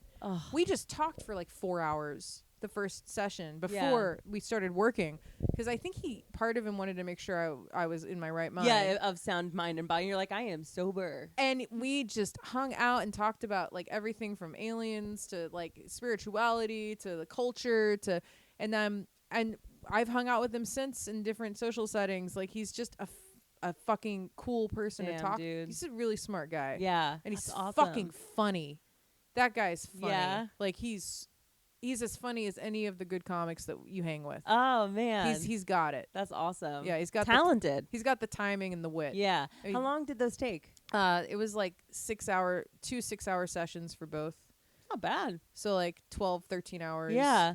And I couldn't even tell that one was a cover up until you pointed it out. Color Yeah. under it. Well, I'm seeing that now, and yeah. I think at first glance you maybe think that's a stylistic choice, Sure. but you know, it's Paul Booth. yeah. I mean, The come way on. he uses musculature. Yeah. He studied under H.R. Geiger. Wow. Yeah. Damn, dude. It's like he paints too. yeah. And he like plays music, and he's a multidisciplinary surrealist. He's a jack of all trades. Yeah. He's cool. Okay. Awesome. So when you got them, did you have a feeling of like, oh, old ladies are going to be like, did you Thank have God. a feeling Oh, of like, good. I'm a little scared I of people get- being. I always get tattoos in the winter, Okay. and then I wear tank tops every day this summer. Hell yeah. Because I can't. I work in an office. Oh my God, you posted the funniest video of you being in an office, being Oh. like, none of these people know I have demonic porn tattoos and that I used to live under a Bridge bridge. and do heroin. I'm making copies. And I'm like, wow, character development. Like, I love riding the subway. I go early mornings, and I love it because, like, I'm around all these I'm miserable too, but, business Yeah, it people. sucks, yeah. And they're just, like, looking at me like, is this the morning after? Yeah. Where's she going? Yeah, but her like makeup is like done. Couldn't possibly be going to a job. She can't have a job. Like, I'll show you. And I get a lot of, like, you can see it's not judgy as much as people are just trying to figure it out. Trying to figure it out. Where's she going? Yeah. The fuck is on her arms? Jesus. I've watched the whole progression in people's eyes. Right. And I always wear sunglasses, and I'm just like listening to my fucking murder podcast. Hell yeah. And I just watch the changes in their faces, and I can see the wheels going, and I'm just like, Just trying to survive. there's, I have noticed some men take it as an in. They think, oh, she a freak. Yeah. So it's fine. Yeah. I'll make you regret talking to me. Absolutely. Come this on is over. fun for me. Come on over. I'm a cat playing What with have people said? Well, they'll come over and they'll be like, nice tattoo. And I was like, well, thank you. And then they come and they sit by me. Yeah. And then they want to try to start small talk. Yeah. And I can see it coming. And I know it's about to be, so what does that tattoo mean? Yeah. And I'll just always give them something nuts. And I'll be like, well, you should read about Aleister Crowley's system of magic using the orgasm for manifestation called thelema. And you're like, And I'll just like go back to my phone. yeah. Or like I'll just, I'll say something weird and they're just like, what? Yeah. You know? Like that was not the fun That was not answer the I was answer. expecting. Yeah. Or like, yeah, my husband loves them. Right. Yeah. Or like, Yeah. sex is amazing, don't you think? Right. It's the most beautiful fucking thing ever, don't you think? And it's like, okay, so it's kind of like the same thing with catcalling. It's like when someone catcalls, they're expecting you to like either be disgusted or just flat out ignore. But like when you're engaging them, they're like, Lean in. Yeah. Lean in hard. Lean in, yeah. Yeah. What do your Yeah. tattoos Okay, mean? so Nothing? I always try to like, I feel like I'll hear about like someone getting flashed and how they're like, I'm mad I screamed because that's what they want. And like, I always try to think like, okay, I'm mentally preparing for if I'm ever flashed to not be like, to be like, oh, nice one. I wouldn't be showing that one off. Yeah.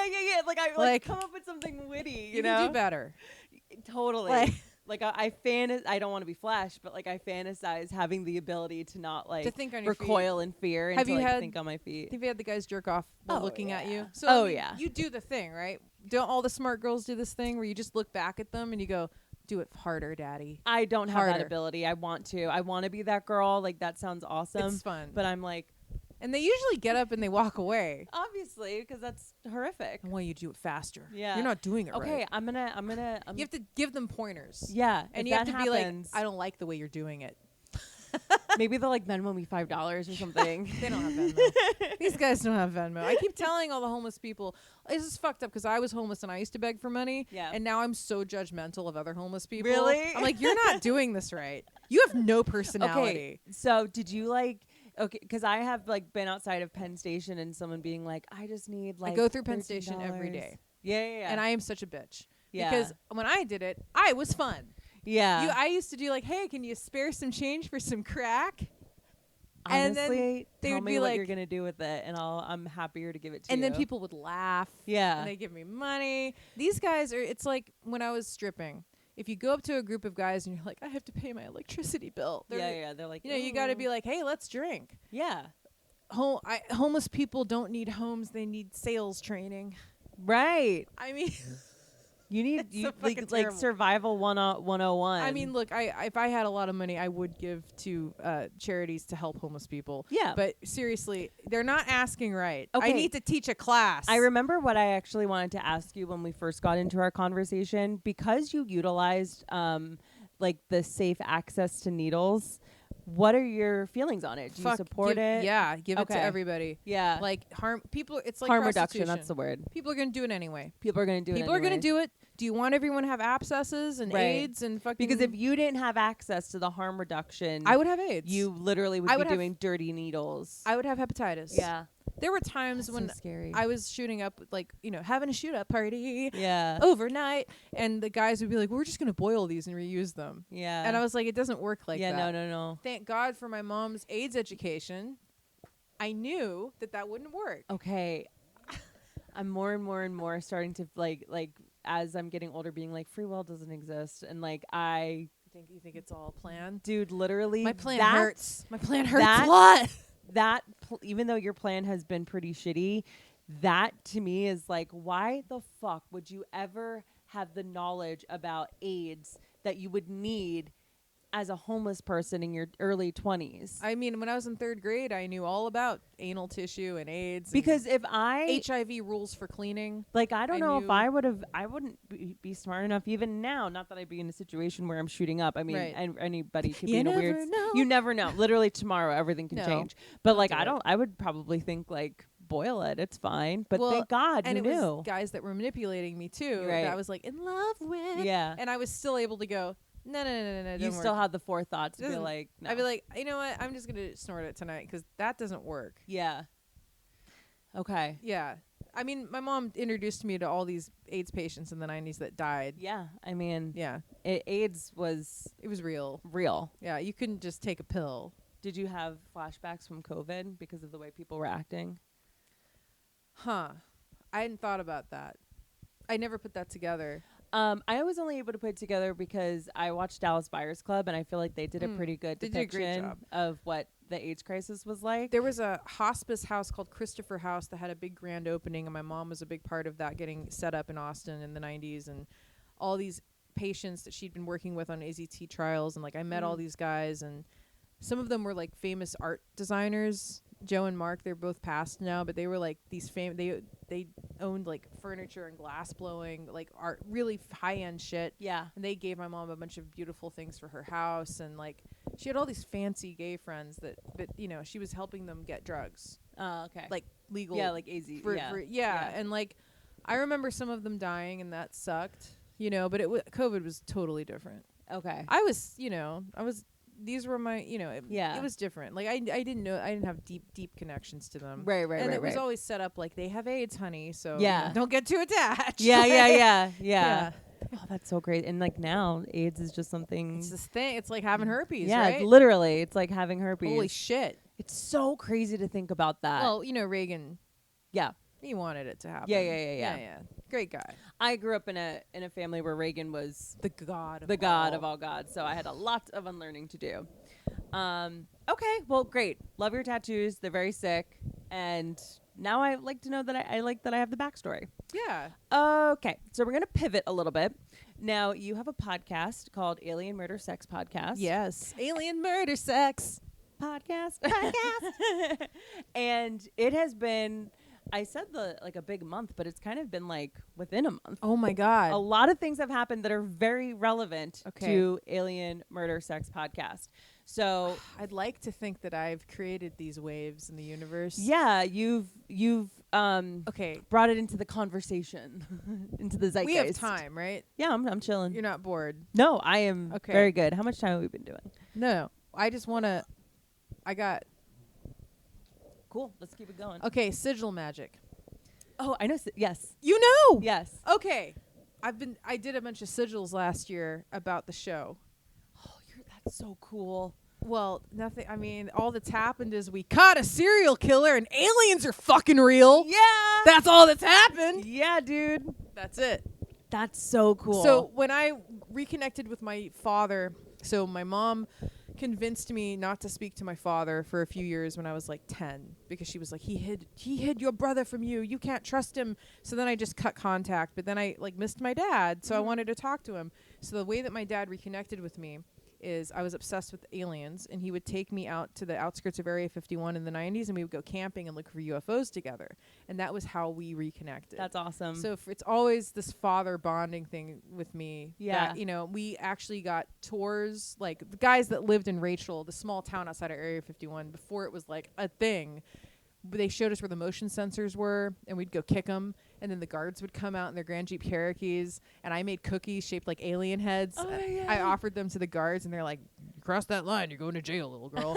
Little girl. And we left the cookies out in the sun for other tourists to see. For like apparently like, so there's people that live in Rachel work at the base. It's a fucking base, working base of test. You know, you guys know the story about Area 51.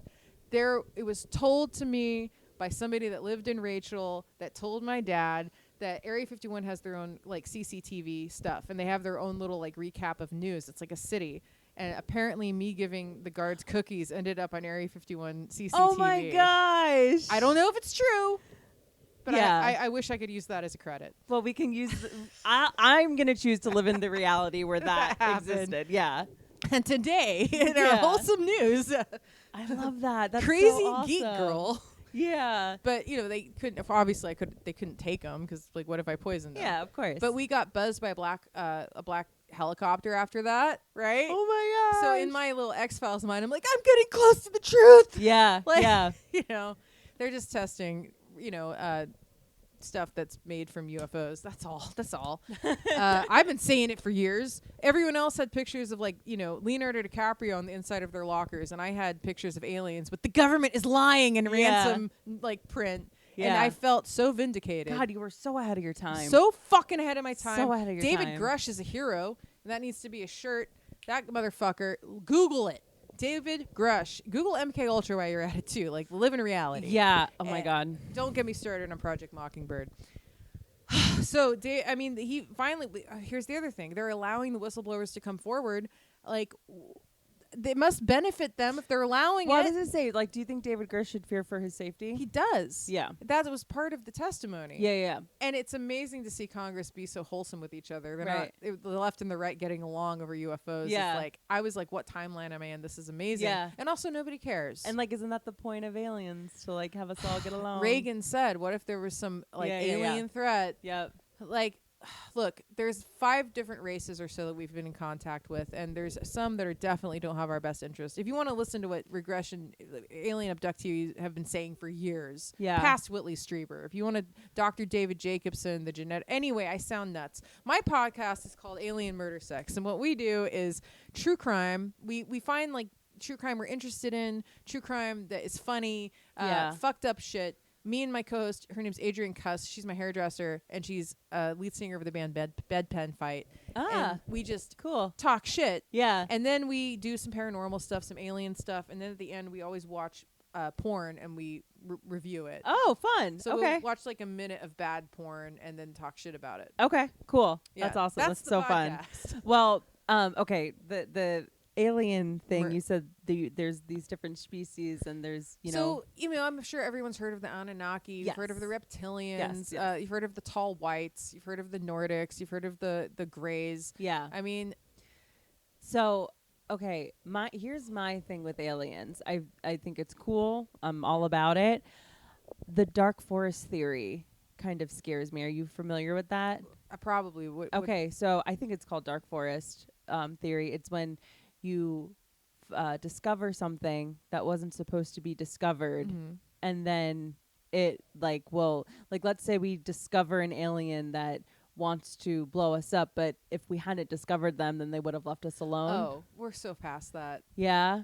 So, look, I don't know. I don't have abduction memories, but if you look at the data of people that have been abducted, if you look at hundreds and hundreds of accounts, there's multiple different races with different agendas. Right. Nobody's trying to kill us, but they're not trying to save us. Right. Like they say, they think the Greys need our genetics for something. Okay. But the Greys lie.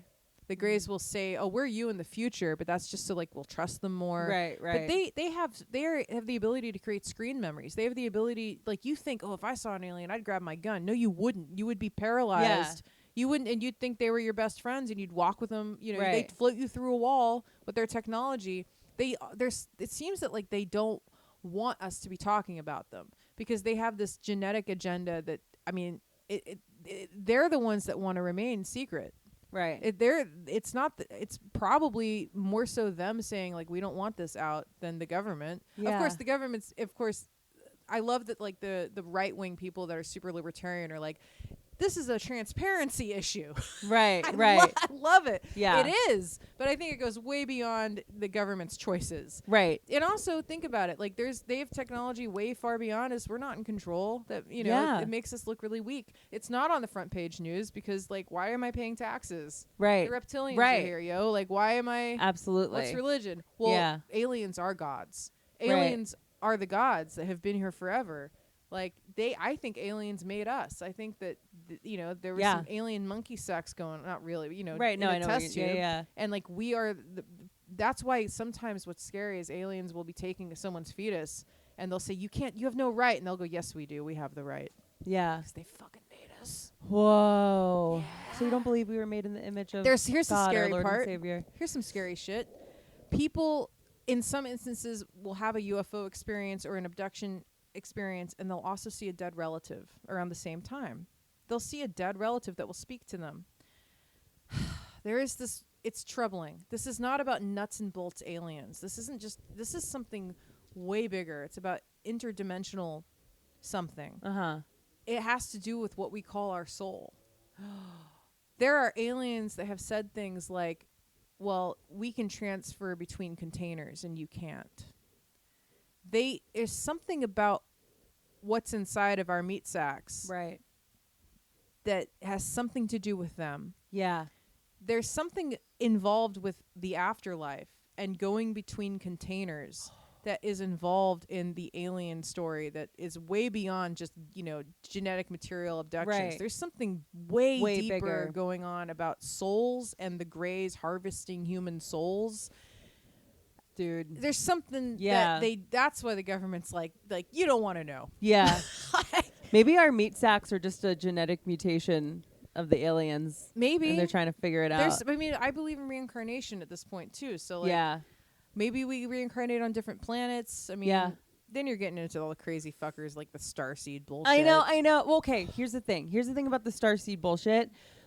I blame social media for that because I think that the people that are about it and be about it, like I think that starseed is probably like a term that people that lived under the bridge with you probably used that only they understood. And then, someone, again, we live in a capitalist society. And so like someone with a TikTok following picked it up and it's like, I'm a starseed. Well, if you're white, starseed is another word for autism.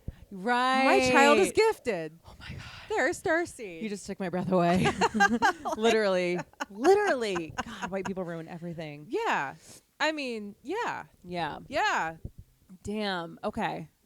Whew. And then you get into like the neo-Nazis that believe in the starseeds because the Vril Society, Hitler said he was in contact with aliens, and then you get into people saying like the tall white Nordics and all this bullshit, and I'm just like, oh please, this is so much deeper than anything like that. I know. I think when people realize that when you have ideals involved in what you're trying to talk about with aliens, it's like you've completely missed the mark. Like when you're trying to prove your point with aliens. I mean, I don't. Look, the stuff they're talking about. Everyone should go watch the congressional hearing. It's 2 hours. Yeah, and it's mind blowing to see them talking about interdimensional stuff with a straight face. It's crazy, and craft and non-human biologics and just being really serious about it. And I love it. I was like rubbing one out watching it. I was like, my whole life. Yeah, I watched it with my husband on a Saturday night. Yeah, that's what we did. We fucking watched that shit. That sounds so cool. So awesome. Yeah. So good. Okay. And Long Island serial killer? Yes, that's next on my list. So we have the Long Island serial killer, also known as the Gilgo Beach murderer. Rex Heuermann. Rex Heuermann. Okay, do you believe it's Rex Heuermann? Yes, but he also has accomplices. Okay. And I think he's going to take the fall for a bunch of other people in that community that are ex-cops that were all doing this shit. Okay. There's multiple. I'm so glad I'm not crazy. No, there's multiple kill sites that have different MOs than just what he was doing. Yeah. And Because I think the cops were involved. yes, I have a friend that's dad is a homicide detective that knows people, and that said there's that whole community apparently are sex crazed maniacs that Yeah. were constantly having like stripper parties and sex parties. And there were like snuff films that like Yes. the I can't think of his name, but he was like the chief of police. yeah, there's a lot going yeah. on there. Yeah. And I think they were all kind of like having a good old BTK style Yeah. party together. Yeah. A lot.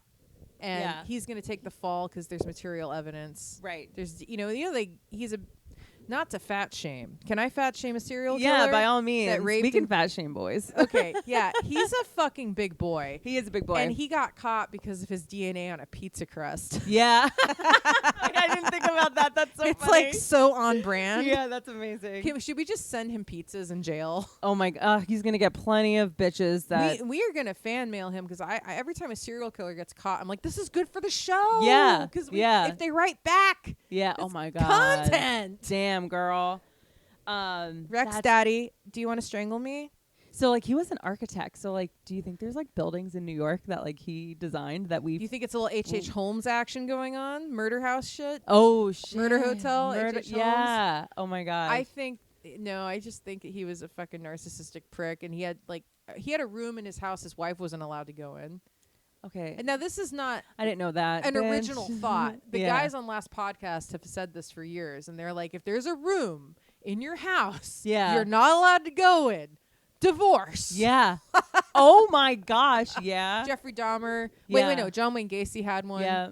Like that's the boys' party room. That's where we have our stag parties. You can't go in. That's not for girls. Bro. We knew it's not for girls. It was only boys allowed. We know your type. It's so funny that in 2023 there would ever be a room in a woman's house that she's not allowed to go into. But Man cave. yeah, I mean, my dad has like a man cave, but it's He's not torturing free range. hookers. Yeah, you can go. Do I really want to go see his train set? I think I'm good. Maybe that's his cover. I was gonna say, but he was torturing these women terribly. Apparently, he I he didn't was know doing that. breath play. What's that? Oh, breath play is when you Oh. strangle someone, then bring yeah. them back and yeah, do it yeah, over yeah. and over. Oh my That's what god. John Wayne Gacy was into. Yeah. I mean, you remember that Louis C.K. bit he did on Saturday Night Live, the monologue he did about pedophilia, Yes. where he was like, "Well, it must be good. Yeah, yeah, yeah, yeah. You're willing to risk everything." Yep, yep, yep.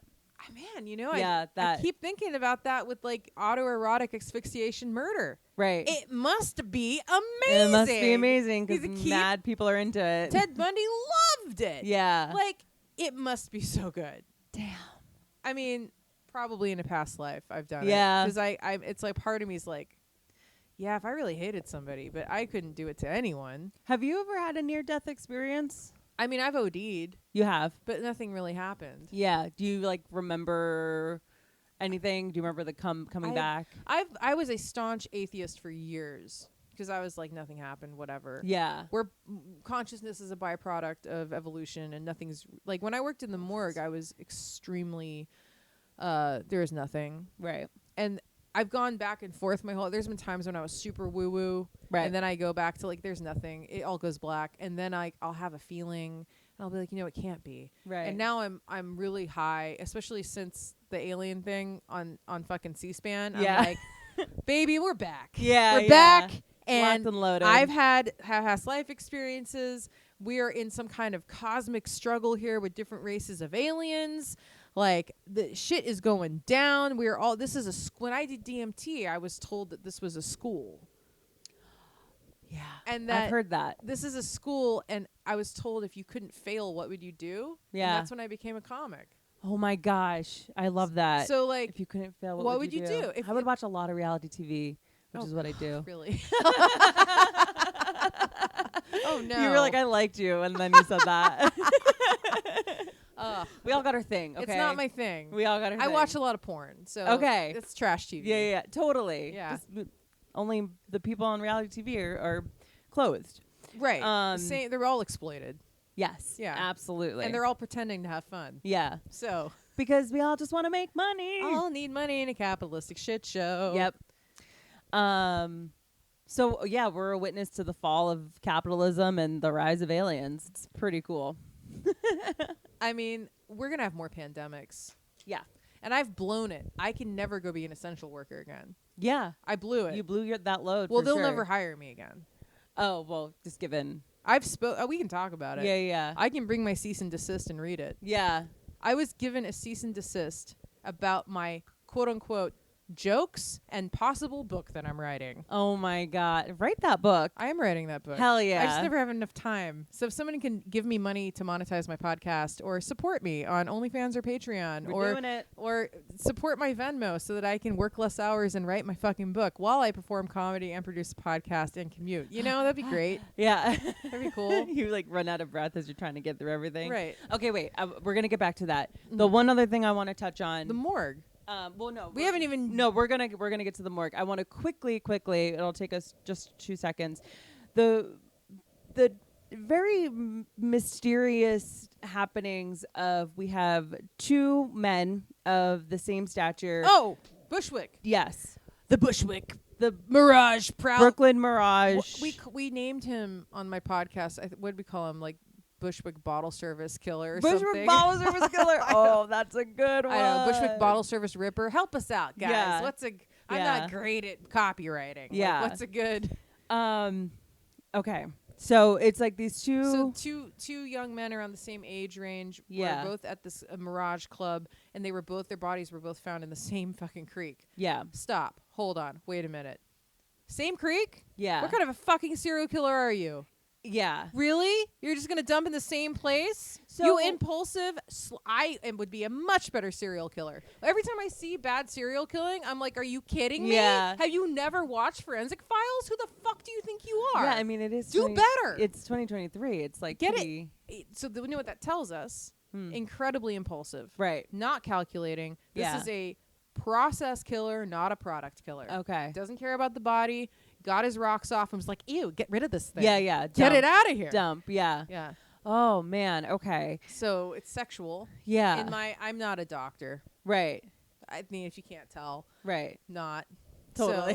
So, like, in my vast experience of reading and listening to shit about murder and abnormal psychology and psychopathy and Yeah. great book Without Conscience by Robert Hare, who developed the DSM for how they diagnose psychopathy. Oh, so cool. It's fucking so good. Yeah. They do MRIs on people and they can see their brain doesn't light up the same way. Yeah. It's literally different. They don't have the empathy. Yeah.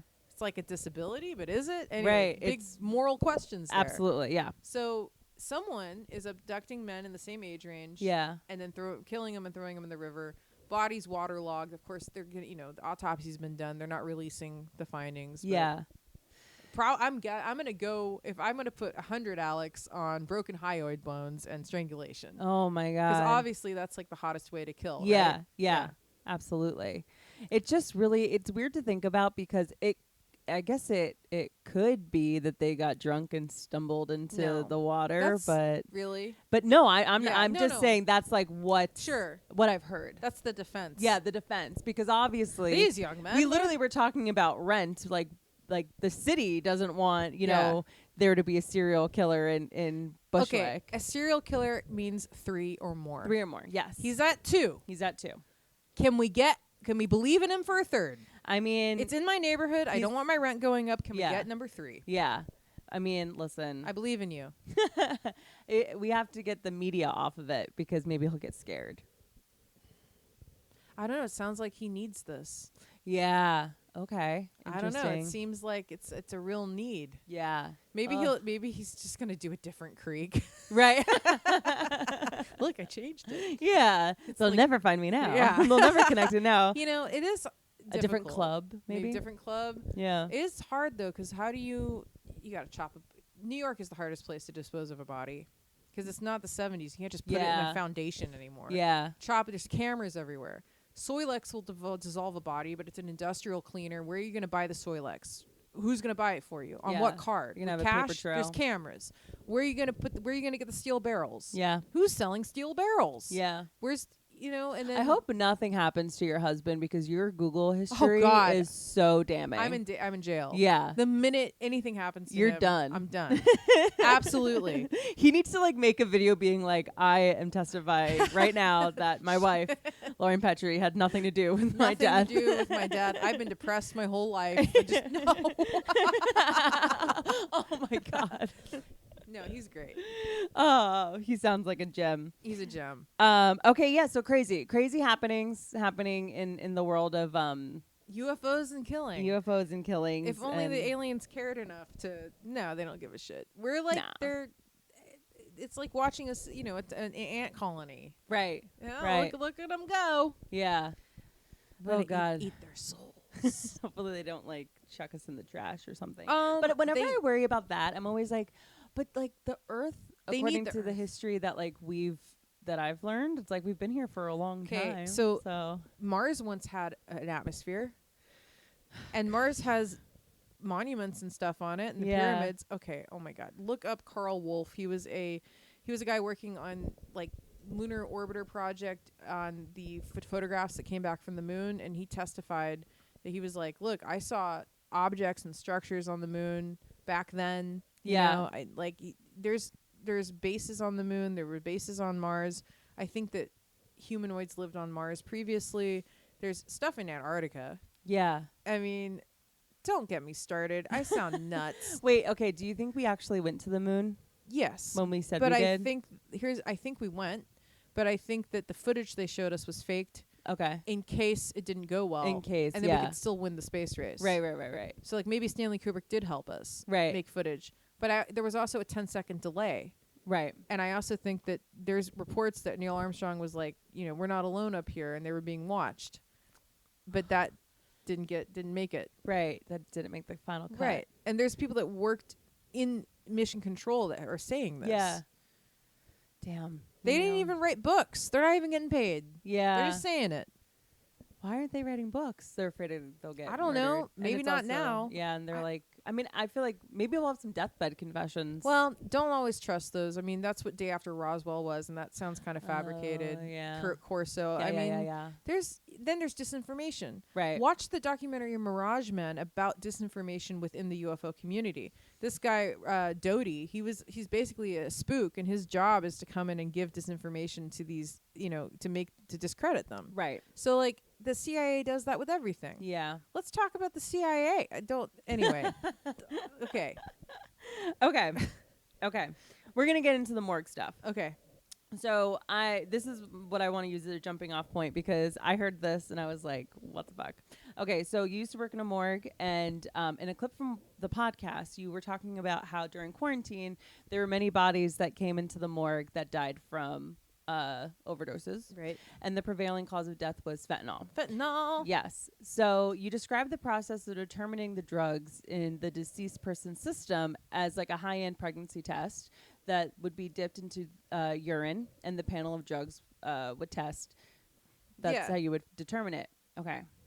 How the fuck does the morgue get the urine sample from the body? Oh, sweetie. Oh, sweetie. You're full of juice. Yeah, okay. You're But full of okay, juice. so I'm thinking like when I die though, doesn't all don't I come out. expel? Oh, okay. A lot of it. So if you dig down into those bladders, It's in there. usually, And I'm hydrated. so it's different. Everybody's different. Yeah. If there is urine, we get into that and you just dip it in. Most of the time there's some urine. When you dig into the bladder, when Yeah. you cut it open, you get in there, there's urine. Yeah. It's in there. Oh man. There's, dead bodies bleed. yeah. There's all kinds. There's Campbell's soup in there. So there's ton to work with. You're There's saying. a lot to work with. Yeah. There's shit. There's piss. There's oil. It looks like mushed up pizza. There's fat. Yeah. We are just these giant meat sacks. Did that working in the morgue? Did that help put the idea of us being in a meat sack into perspective, or did you Yes. already know we were in a meat I sack? knew because I used to look at crime scene photos for fun. So Uh-huh. like intellectually, I was like, well, Yeah. that's what a gunshot looks like. Right. That's what decomp looks like. Right. That's it. But really, like it being in my face and having my elbows in it, Yeah. really is existentially shattering. Yeah. And yeah. now it really, I was really good about it because I can be very clinical and just separate. Like, I have this amount of time to get this amount of stuff done, and I have to follow this procedure, and I'm doing it like it's kitchen work. Yeah. I'm just doing it. Or like this is like a dummy. It's like not like a actual. It smells terrible, but I'm just doing. I have to get through this. Let's get through the day. I got to do this. Yeah. But it really did change the way I look at people walking around. Yeah. It's hard for me to even think that I have intestines and a heart and a brain inside. Like, that's crazy to me. Yeah. Like, I used to sit and look at my own stomach after doing autopsies all day and be like, oh, I'd have to cut through this layer of fat when I think about my weight. Yeah. Because I was so judgy with, like, dead people. Right. Okay. Bad tattoos. Mm-hmm. She needed to lose that pouch. Right. I have to change my scalpel because she's fat. Oh my gosh, that's crazy to think about. But it's true, because when you're doing the Y incision, yeah. it's harder. You know, you go around the belly button, yeah. you go down, and like if someone's super fat, you're yeah. like, this is extra blades. Yeah. If someone's really big, I mean, I was 210 pounds when I was doing this. Yeah. I had no room to talk. Right. You weren't seeing it was like a mirror and like you weren't seeing it. No. But then I would go home and I'd be like, oh my God. Oh my God, yeah. I'm going to make some work tech stay bad. Right. Because the bigger you are, it's harder to move you. Yeah. Like, I look at really big people now and I'm like, you're a 4-person job. Yeah, that's how you like, that's the unit of measuring I your don't brain. want to do your intestines. Yeah. I don't want to open them. Oh my God. Like, so okay. It fucks up the way I look at people on the subway. I mean, I'll look at super fit people and I'll be like, you're a quick autopsy. Like, if you're not a murder. But, you know. Right. Just bigger people take longer. Yeah. There's, like, you know, you have to clean the bowels for the doctors. You have to pull the intestines out and use scissors and just, like, open them and go through them. And really just to, like, see if there's anything. Everything has to be ruled out. Even if it's so stupid. If someone gets shot in the head, you still take out all their organs. Yeah.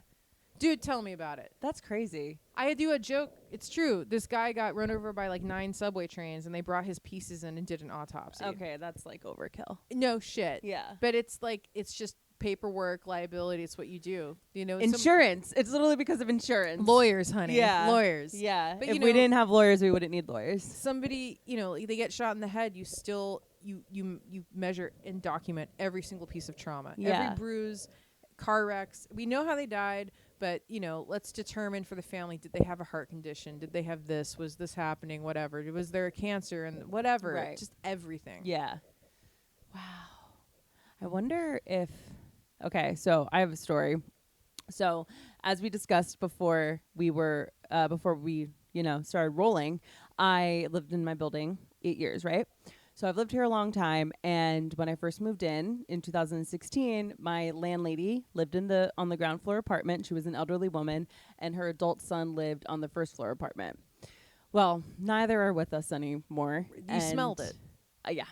Oh yeah. Yeah. So my landlady, she got cancer, and then I think within that year passed away. She smoked this building. The first time I ever walked into this apartment, I was like, it reminded me of my childhood because it smelled like cigarettes. Like, it was just all the wood was just like stale with just decades of cigarette smoke in this house. And I was like, oh, it's like being at my grandma Betty's. And so I like still smoked while having cancer. So she did pass away in this apartment, but it was like she wasn't left there. So like I didn't smell death. Well, her son, I knew he was going to have a hard time processing her death. And it just was complicated. And then it was Halloween weekend, and this house was originally on the market. And I know that he didn't want to sell, but he was kind of like, this is what was going to happen. And so I get home on like a Friday, and I smell something crazy, but I'm like, fucking, he's probably smearing his shit on the walls or something because people are going to come view the building, and maybe he wants it to be. Right. That's a very creative explanation for that smell. Yeah. I don't know. I question where my head was at, because now that I know what it was. You're making excuses. Yeah. Part of you knew. You think? Because there's a part of all of us as humans, I think, that somehow knows what that smell is. Yeah. Even if you don't know, you know. Yeah. You know that's death. Well, it was either Monday or Tuesday, and the smell was here all weekend. And that's actually something that I kind of kick myself for, because I'm like, why didn't I why didn't I know? And but like it just didn't even cross my mind. Yeah. And It's a smell that it makes things feel uncanny and off. yeah. You're like, I don't know what it is, Yeah. but something's not right. Yeah. It's all of your primal biological, like everything that we, as humans, we're designed to be repelled by that Right. smell. Yeah. This is ancient. Yeah. So you're smelling that, and there's something genetic memory in you knows what that is. I'll never forget it. And I know the moment I smell it again, I'll know exactly what it is. And And now I get a little hyper vigilant about it. I smell it now, and I'm like, Yeah. you know what's fucked up is when I smell decomp now. All I think about is Cardi B's song WAP, because that was what was on the radio the whole summer. No, yeah. In the morgue. Yeah. So we'd be like, doing autopsies, Yeah. and WAP came on like, 6 times in a Yeah. day. And there's water guns on the sides of the tables, and we'd be cleaning the autopsy tables Okay, off, yeah. and like sometimes like spraying each other with water guns. like girls would be twerking to WAP in the Yeah. autopsy room. Yeah. And I'm like, I will always think of wet ass pussy when I smell When decomp. you smell decomp. Hopefully you don't have to smell decomp too many times. I've Now that you smelled don't. it, like, it's not, I mean, I've smelled like dead animals since I worked in the morgue. Yeah. And I was like, 2020. Yeah. Yeah. Quite the year. Yeah. And this kind of haunts me, and I don't think I really process this, but so I am working from home. It might have been a Tuesday, and I get a call from the person that used to live beneath me. He has since moved out because he was like a family friend. He knew the guy that passed, like, and he calls me and was like, so and so passed away, and I was like, I knew it. I knew it. And he was like, I know. I just want to let you know, like, the cops are going to be here. So-and-so's going to be here. Yeah. And so he's like, you have to come outside, and the cops want to ask you some questions, whatever. So anytime I open up my front door, my dog Finny will run out. And so he runs out. And because there's this gate that separates, like, the foyer from the basement apartment, Finny runs straight down there, and the doors were all open, so I was afraid Finny was going to run out into the street. So I had to run through the ground floor apartment, and I caught a glimpse of The body. but and the smell uncovered. Oh, cool. It was like rotten. It was just, the cops were just Was like, it green or was it brown? I remember like a green Yep. look, because he had been there days. So yeah, green is the color, baby. Yeah. We all turn green. And We all bloated. turn green and bloated. And with veins bulging, and dicks get full of gas, and they all stand up like elephant dicks. Really? Yeah. Oh You can my pop 'em. God. It's gross. that my neighbor's death was, I've had many instances where I realized, alcohol kills people, but that was the first time where I was like, a few weeks later, I was talking to my downstairs neighbor about it, and I was like, what was the deal with him? Like, because I thought that my landlord's son maybe had like an autism or something, and he was like, Kelly, he had something called wet brain. He drank so much throughout his life that it just, like, his brain became just lubricated, basically. Pickled. Like his liver. Yeah. And when, our landlord died, it just sort of, he just drank himself to death. And like, I had a grandfather that died from alcoholism. Like, I've heard drank yourself to death. Like, I've heard that, but that was like my first time, like, in my real life realizing that. And I was like, oh my God. Like, You witnessed it. yeah. Yeah. It was really crazy, and it really put things into perspective. Right before I worked in the morgue, I was in a bad relationship with a fucking actor.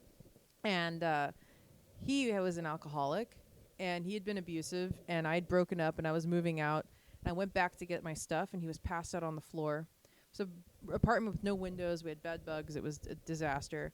And he was passed out on the floor, and I was like rolling my eyes at him. I thought he was just drunk. Yeah. I'm like, what do you need? Do you need me to call an ambulance? And he was like, couldn't even talk, and he was like mouthing it. And I was like, I should just leave him here to die. And I called my friend, and I was like, okay, here's the situation. What should I do? And he was like, call an ambulance. Yeah, I was yeah, like, okay. So I took him to the hospital, and he had full-on jaundice, Wow. yellow. And then I stayed with him for a little bit, and then I went to get the rest of my shit, and I left. And Yeah. his family was like, you left him at the hospital. And I was like, Yeah, no. yeah. He's not my fucking... He's not my yeah. deal. And Yeah. you're lucky I took him to the Yeah. hospital. But anyway, I saw the full jaundice, yellow. He was like shitting his pants. He couldn't talk. It was like he very nearly died. Yeah. And then when I worked in the morgue, I saw jaundice all the time. All the time. I was like, holy shit, he was really close to death. I mean, especially like I really think that we don't talk about enough how like the collective trauma of what 2020 was, but the amount of people that died from alcohol and drugs. It was OD. I talk about it in the joke I do, but it really was just suicides, yeah. ODs, and fucking not a lot of homicides until later. Yeah. And I do a joke about it, but it's true. When we started getting homicides, we were like, oh, things are going back to normal. It was almost like the spring back. Yeah. People are going outside. Yeah, instead of killing ourselves, we're killing each other. Leaving the house. Yeah. This is great. Yeah. They're dying with masks on, too. Right. We saw stabbings with masks. Yeah. And the doctors were like, oh, well, look, he had his He had mask mask on. He was a good person. That's good. Look at Yeah. that. He was being conscientious. Yeah. He did a personal killing with a mask. Yeah. Which is like, what? Yeah. You don't want to get COVID, but you're going to stab But you're someone. gonna stab someone. Love it. Oh my god. Love it. Crazy. It was nuts. What I don't know why I feel hesitant to ask this. Maybe because Do you've it. been asked this before. But It's what was okay. like the craziest thing that you saw come in the morgue? The dildo maggot story. I gotta hear it. So I didn't pick this body up, but the story is that the guy. So I was part of the autopsy, but the guy had been. He had roommates. First, let's just paint the picture. He had roommates, Okay. and he's a decomp. Oh. Best roommates ever. Yeah. How long do you wait until you call the Right. cops when it starts to smell like death? Yeah. They were in denial. Yeah. Or they're like, that's just The him. same room. Like, yeah. This Wait. was at least He's 4 floors down. Been in his room for a Yeah. while. I guess he's just doing his thing. Yeah. Quarantine, right? Yeah. So he had shirts soaked in amyl nitrate wrapped around his head. He had a big dildo shoved down his throat and a big dildo up his ass. Oh, so he was jerking off. Autoerotic Yeah. asphyxiation from both ends, baby. Damn. Hope he was happy. Yeah. Hope it was good. What a way to go. Full of maggots. Damn. But so they bring him in, and I'm working with a doctor who, let's start this out. Wonderful guy. I'm sure he's sick of hearing me describe him like this, but it lends itself to comedy. I'm so sorry. I won't ever say his name. Yeah. He's a very intelligent, lovely person, but he's a 400-pound doctor. Yeah. This is hilarious. And he loves sex crimes. Uh-huh. And he came in and he went, oh, good. This is so exciting. And I had to remove the dildo from the guy's ass, and like a pound of maggots came out, and they're hard to kill. Yeah, and they're catch. everywhere. They're Powdered bleach is the best you can do. yeah. And then Do like they just kind of like disperse everywhere? yeah, and I'm like stepping on them. Oh, I'm like, this is so metal. Okay, did you scream? No, the I was maggots just like, came out? fuck. Ah. Fuck. I mean, it seemed to me that most other people that work there didn't enjoy it, and they were just like, whatever, it's a job, like I don't give a fuck. And Yeah. the whole time I was there, I was like, you guys, this is just like that Cannibal Corpse song. Yeah, you guys, yeah. why aren't we Yeah. listening to Typo Negative? And like, shut Yet the fuck again, up. you were being about it. You were living the lifestyle. And they're like, shut the fuck up. yeah, Like, just shut up. yeah. And then he had a dildo down his throat, and he had bite marks, right? From Mhm. and we yeah. had to match up the teeth indentions to his, Yeah. So I had to like face fuck him, Oh my god. and that was when I had one of those "how did I get here" moments. Yeah, absolutely. Oh my god. So that was like, I mean, that's the craziest fun. yeah. Craziest bad. Yeah. This was in the Post, so I one part of the cease and desist I got was you were talking about specifics, and I'm like, I haven't violated HIPAA because I don't know anyone's fucking name. Yeah, you're not naming anything. Like which guy that got run over by trains. It Right. happens Yeah. all the time. Yeah. Like I never didn't sign an NDA. Yeah. It's a confidentiality agreement for while I worked there, not in perpetuity. Right. Get your fucking legal team in order. Make people sign NDAs. Right. I've had lawyers look at it, OCME, and you're full of shit. There were misspelled words in your cease and desist as well. Did ChatGPT write this? Worse, Ugh. a bad lawyer. Yeah. Oh god. Someone that was paid money. But this was in the Post. You can look this case up. It's public record. A woman in Hell's Kitchen jumped off a building holding her daughter. Oh, for Christ's sake. That was rough. Yeah. And How old was the child? 4. Oh. So I was working on a different case, and then the person doing the child autopsy it was their lunch, so then I had to fill in, and Ugh. I did the head cut on the kid. Oh. So that's when, you know they're going to get an open casket. So you want, and I was still like new at doing head cuts, and I was like, I took it so seriously. I was like in it because I didn't know, I didn't have any other options for income. Right. So I was very serious. I was really hard on myself, and it was nerve wracking because I wanted to do a good job. Yeah. But, I just had to pretend she was a doll. They were okay. They were doing an open casket. Okay. It when was you fall off a building, like jump. Sorry, not fall.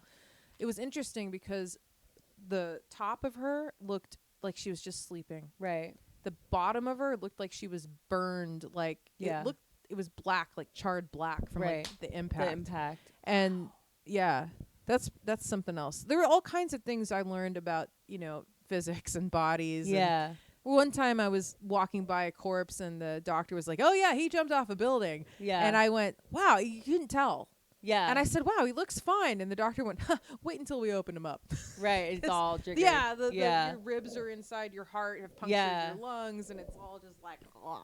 That's so, because like I guess I never thought of that. Like it can happen. And the other times you look at a jumper and you're like, definitely. Yeah, it's absolutely. like Everything's like you smushed, half the head's smushed open, skulls, brains hanging out. There was like funny little things, like someone would die in getting shot in the head. Yeah. But like their fake eyelashes were perfect. Right. Like still on. Yeah. I was like, this is an advertisement. Right. For these lashes. Like, what? Yeah. Oh my gosh. There's just like little things that stick with you that are weird forever. Do you ever like have dreams? Yeah. Yeah. When I worked there, I only had one really bad nightmare, and it was the very first decomp I did an autopsy on. It was so disgusting. Yeah. It's a guy that died inside of a room during the summer with the AC on. Ugh. So it decomposes differently. If Because it's almost like being in a fridge. If it was hot, it would have been like, maybe maggots, flies. Yeah. This was like almost a closed environment with the AC, so it was just kind of like melting. Yeah. And the guy had screws in his teeth. So perfect smile. Yeah. But the face is melting. Oh, that's so fucking so weird. it was like that. Yeah. with like the so eyes creepy. bulging out. Yeah. And I had a dream that night the dream was that I woke up in my bed and I could smell the body next to my bed. Yeah. And then I woke up. Yeah. Oh, like God. it was in my room. Yeah. Yeah. Oh, that's crazy. I had dreams when we were working overtime a lot. I would have dreams that we had to take bodies home with us. Yeah. I had a bunch of dreams about like, I gotta take it home. Yeah. I feel like I have a dream of like a body like being on the subway or something, like on its way to the morgue. Yeah. I mean, it was crazy. I had like, I can learn anything with the right training. That is a very corrupt agency. Yeah. They don't treat people well. It's sad. It's a bummer because there are people that grow up, watching forensic files that would be good at it, that want to maybe not go to med school, but would be great autopsy assistants. And they're going to go work there with stars in their eyes. And then be they're going to be like, I'm not working around these people. Disenchanted. Yeah. So what are you, after working in a morgue, like what are your feelings now? Like, do you think that like, the idea of like a dead body being defaced in some way, like, do you think that matters? Like, what are your feelings on that? Especially giving your perspective of like this just being meat suits and like reincarnation and this is a school and all that stuff. Personally, I think like funeral homes and embalming is fucking stupid. It's just a way to make money. I'm and like, a way to, it was on. from religion. Fleecing people. Yeah. Like, they're expensive. It's like 30. It's like, well, if you loved your father, you'd buy this casket. Yeah. So fuck yourself. I know. Set me on fire. All the men in my family are like, just put me in a fucking. Yeah. Yeah. Don't do not spend money on this. The part that it's interesting. The part that really bothers me is I had a friend die that worked at the morgue who was my supervisor. And it really got to me that she was going to be autopsied by all of my old coworkers. Yeah. And it really, really got to me because I know how people treated those bodies. Yeah. It becomes like you're working in a kitchen. Right. Get the body on the table. Get the body off the table. Give me Yeah. that shit. They used to complain that I was taking too long cleaning the body. They're like, come Yeah. fucking hurry up. Can you Right. sew faster? Can you sew that shit up faster? Wow. Come on. And I wouldn't want my dad Right. to be, I don't want to be autopsied at the Manhattan morgue. Like, holy Right. shit. Because it's assembly line. Yeah. It's not, it's just not. Right. We would get babies, and I saw doctors say to techs, like, hey, that's somebody's child. Like, come Yeah. on. Yeah. You know, because like you get the head falls off the block, Oh, and people are just God. like, you know, people. There's being hard with it. Yeah. Yeah, because Yeah. you know, when you're desensitized that much, Right. it's just like, ugh, like I just want to go to lunch. Like, Yeah. Yeah. I don't think there's anything to bodies, but then like when I think about people I know, and I'm like, I Right. wouldn't want. Yeah, and you're like, that's devastating. I wouldn't want them to be treated like that. Right. But at the same time, just like give me a Viking funeral and put me in the Yeah. ocean. Yeah. Yeah. Set me on fire. I mean, I have no credentials. Like to anybody that wants to do this stuff, like you can just go do it. You don't need a degree. I It's just remember butchery. I remember being like when like you said that you were working at the morgue and you said that you didn't have credentials. I thought for sure that would be something that like you need. So you're just an assistant. Yeah. So literally, the doctor is making all the determinations. They're you know, cutting the Cause of organs death open and stuff. and you're just like handing them the brain, learning how to take the Yeah. organs out, evisceration. Right. That's it. And you're cleaning, and Yeah. you're taking the blood samples and following their directions. Yeah. It is like it's like being a fucking like corpse waitress. Wow. Like it's Yeah. a lot of doing dishes. Right. And cleaning knives and whiteboards, and just you take the heart out, you weigh it, you write it down. It's just Yeah. it's like being an assistant. You just got an intense anatomy lesson Yeah. when you started working there. Yeah, I mean, but you don't need any credentials at all, So crazy. and it doesn't pay well. And that's crazy. and you also have to go get the bodies out of the houses and carry. Yeah, I feel like you know how like when you go to like when you fly on a plane, like the people that take your tickets is a different job than the people that are on the plane You being would the think. wait like with stewardesses and whatever.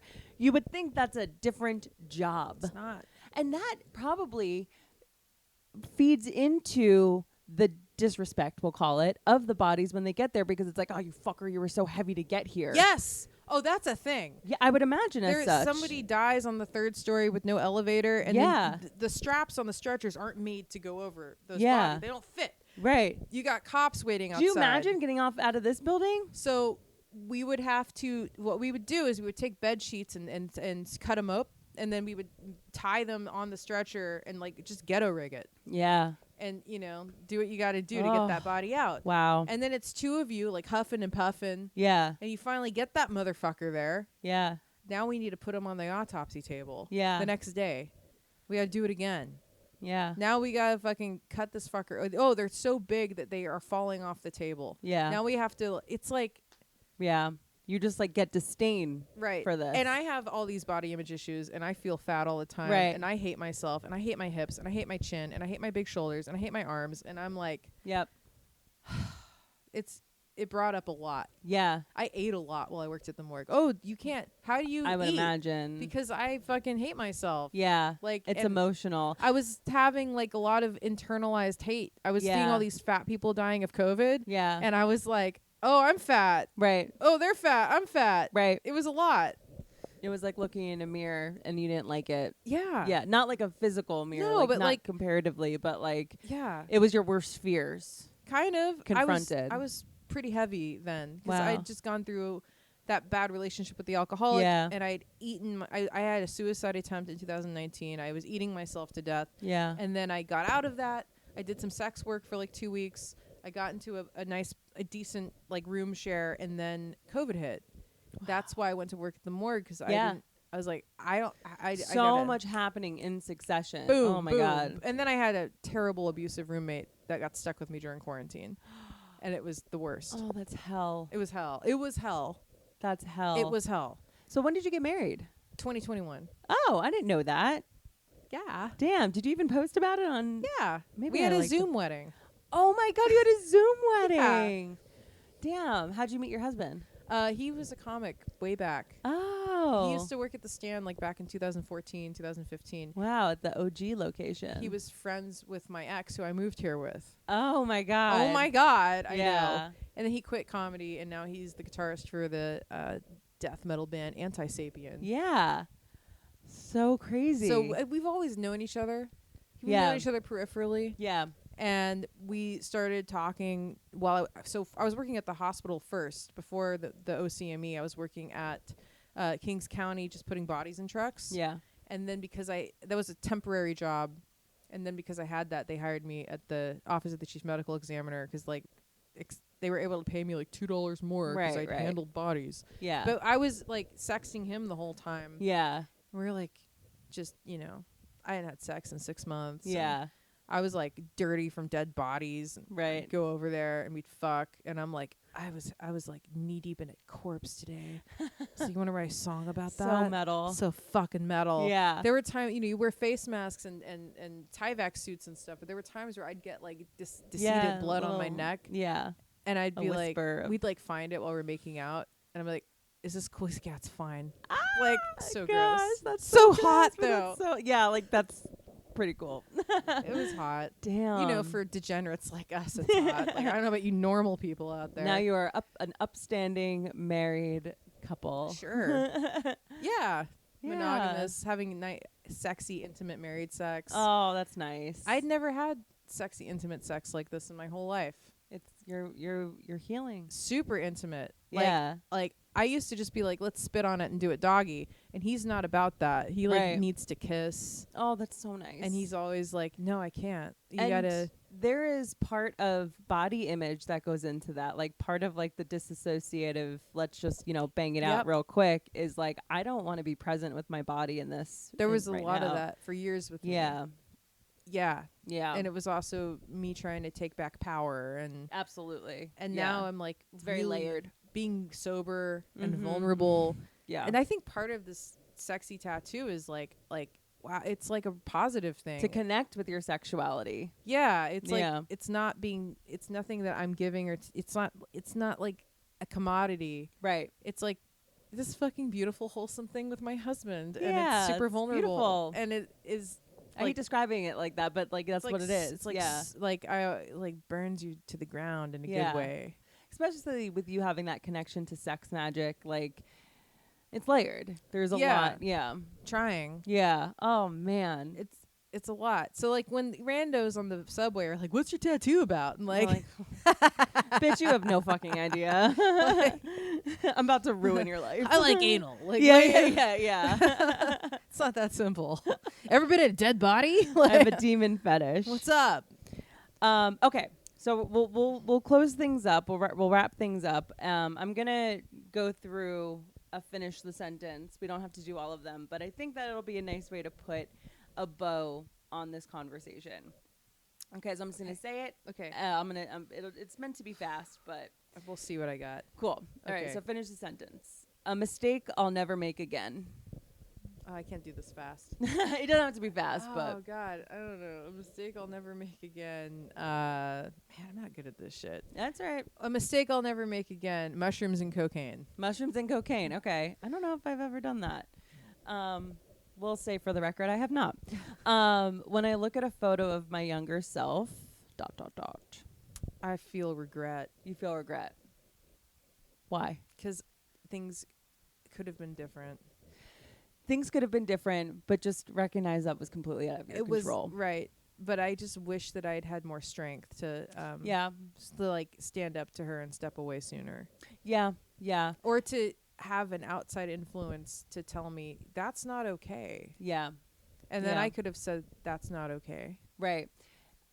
Which, yes, the thing that helps me get through that, because I relate to that, is who I am. I think that, like, if you have gotten good with yourself and how, for as much as I hate myself and as much as I want to change, like, I really do think I am a solid individual. Like, I think I am good people, and You are good people. Thank you. You are and solid. so are you. I have a lot of imposter syndrome. Same. But I have to fight through it, and I have to realize that if I didn't have what had happened to me throughout my life, I don't know if I would be this person that I am. And yes, it's taken thousands of dollars in therapy, but you know what? Fucking, we're here. Okay, We're last here. one. No, that's all valid. Yeah. That's valid. Yeah. I mean, yeah, and I also there's a part of me that looks. I have one picture of my parents together that I keep.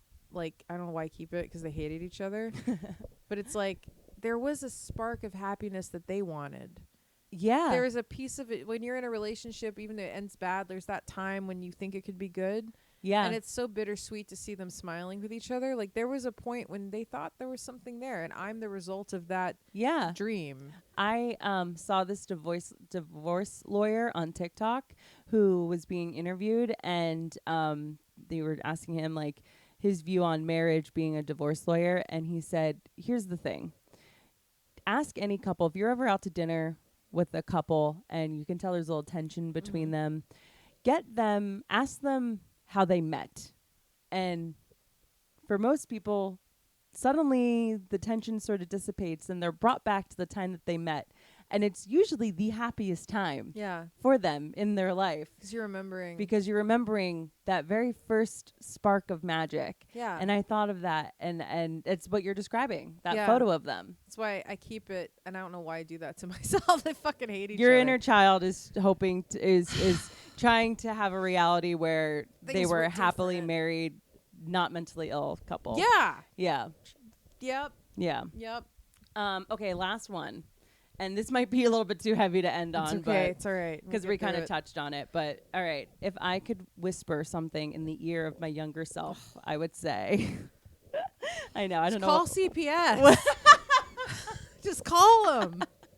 Absolutely. Get outta there. Yeah. Call CPS, lady. Call CPS. And don't think that you have to be like a Hollywood actress to be valid.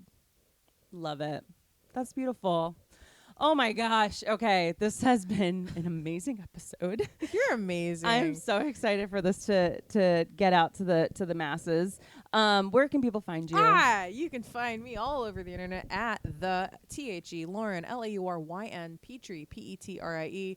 That's on Twitter, on Instagram, on Threads, on Blue Sky, fucking on. Just please subscribe to my YouTube. Also, my podcast, Alien Murder Sex.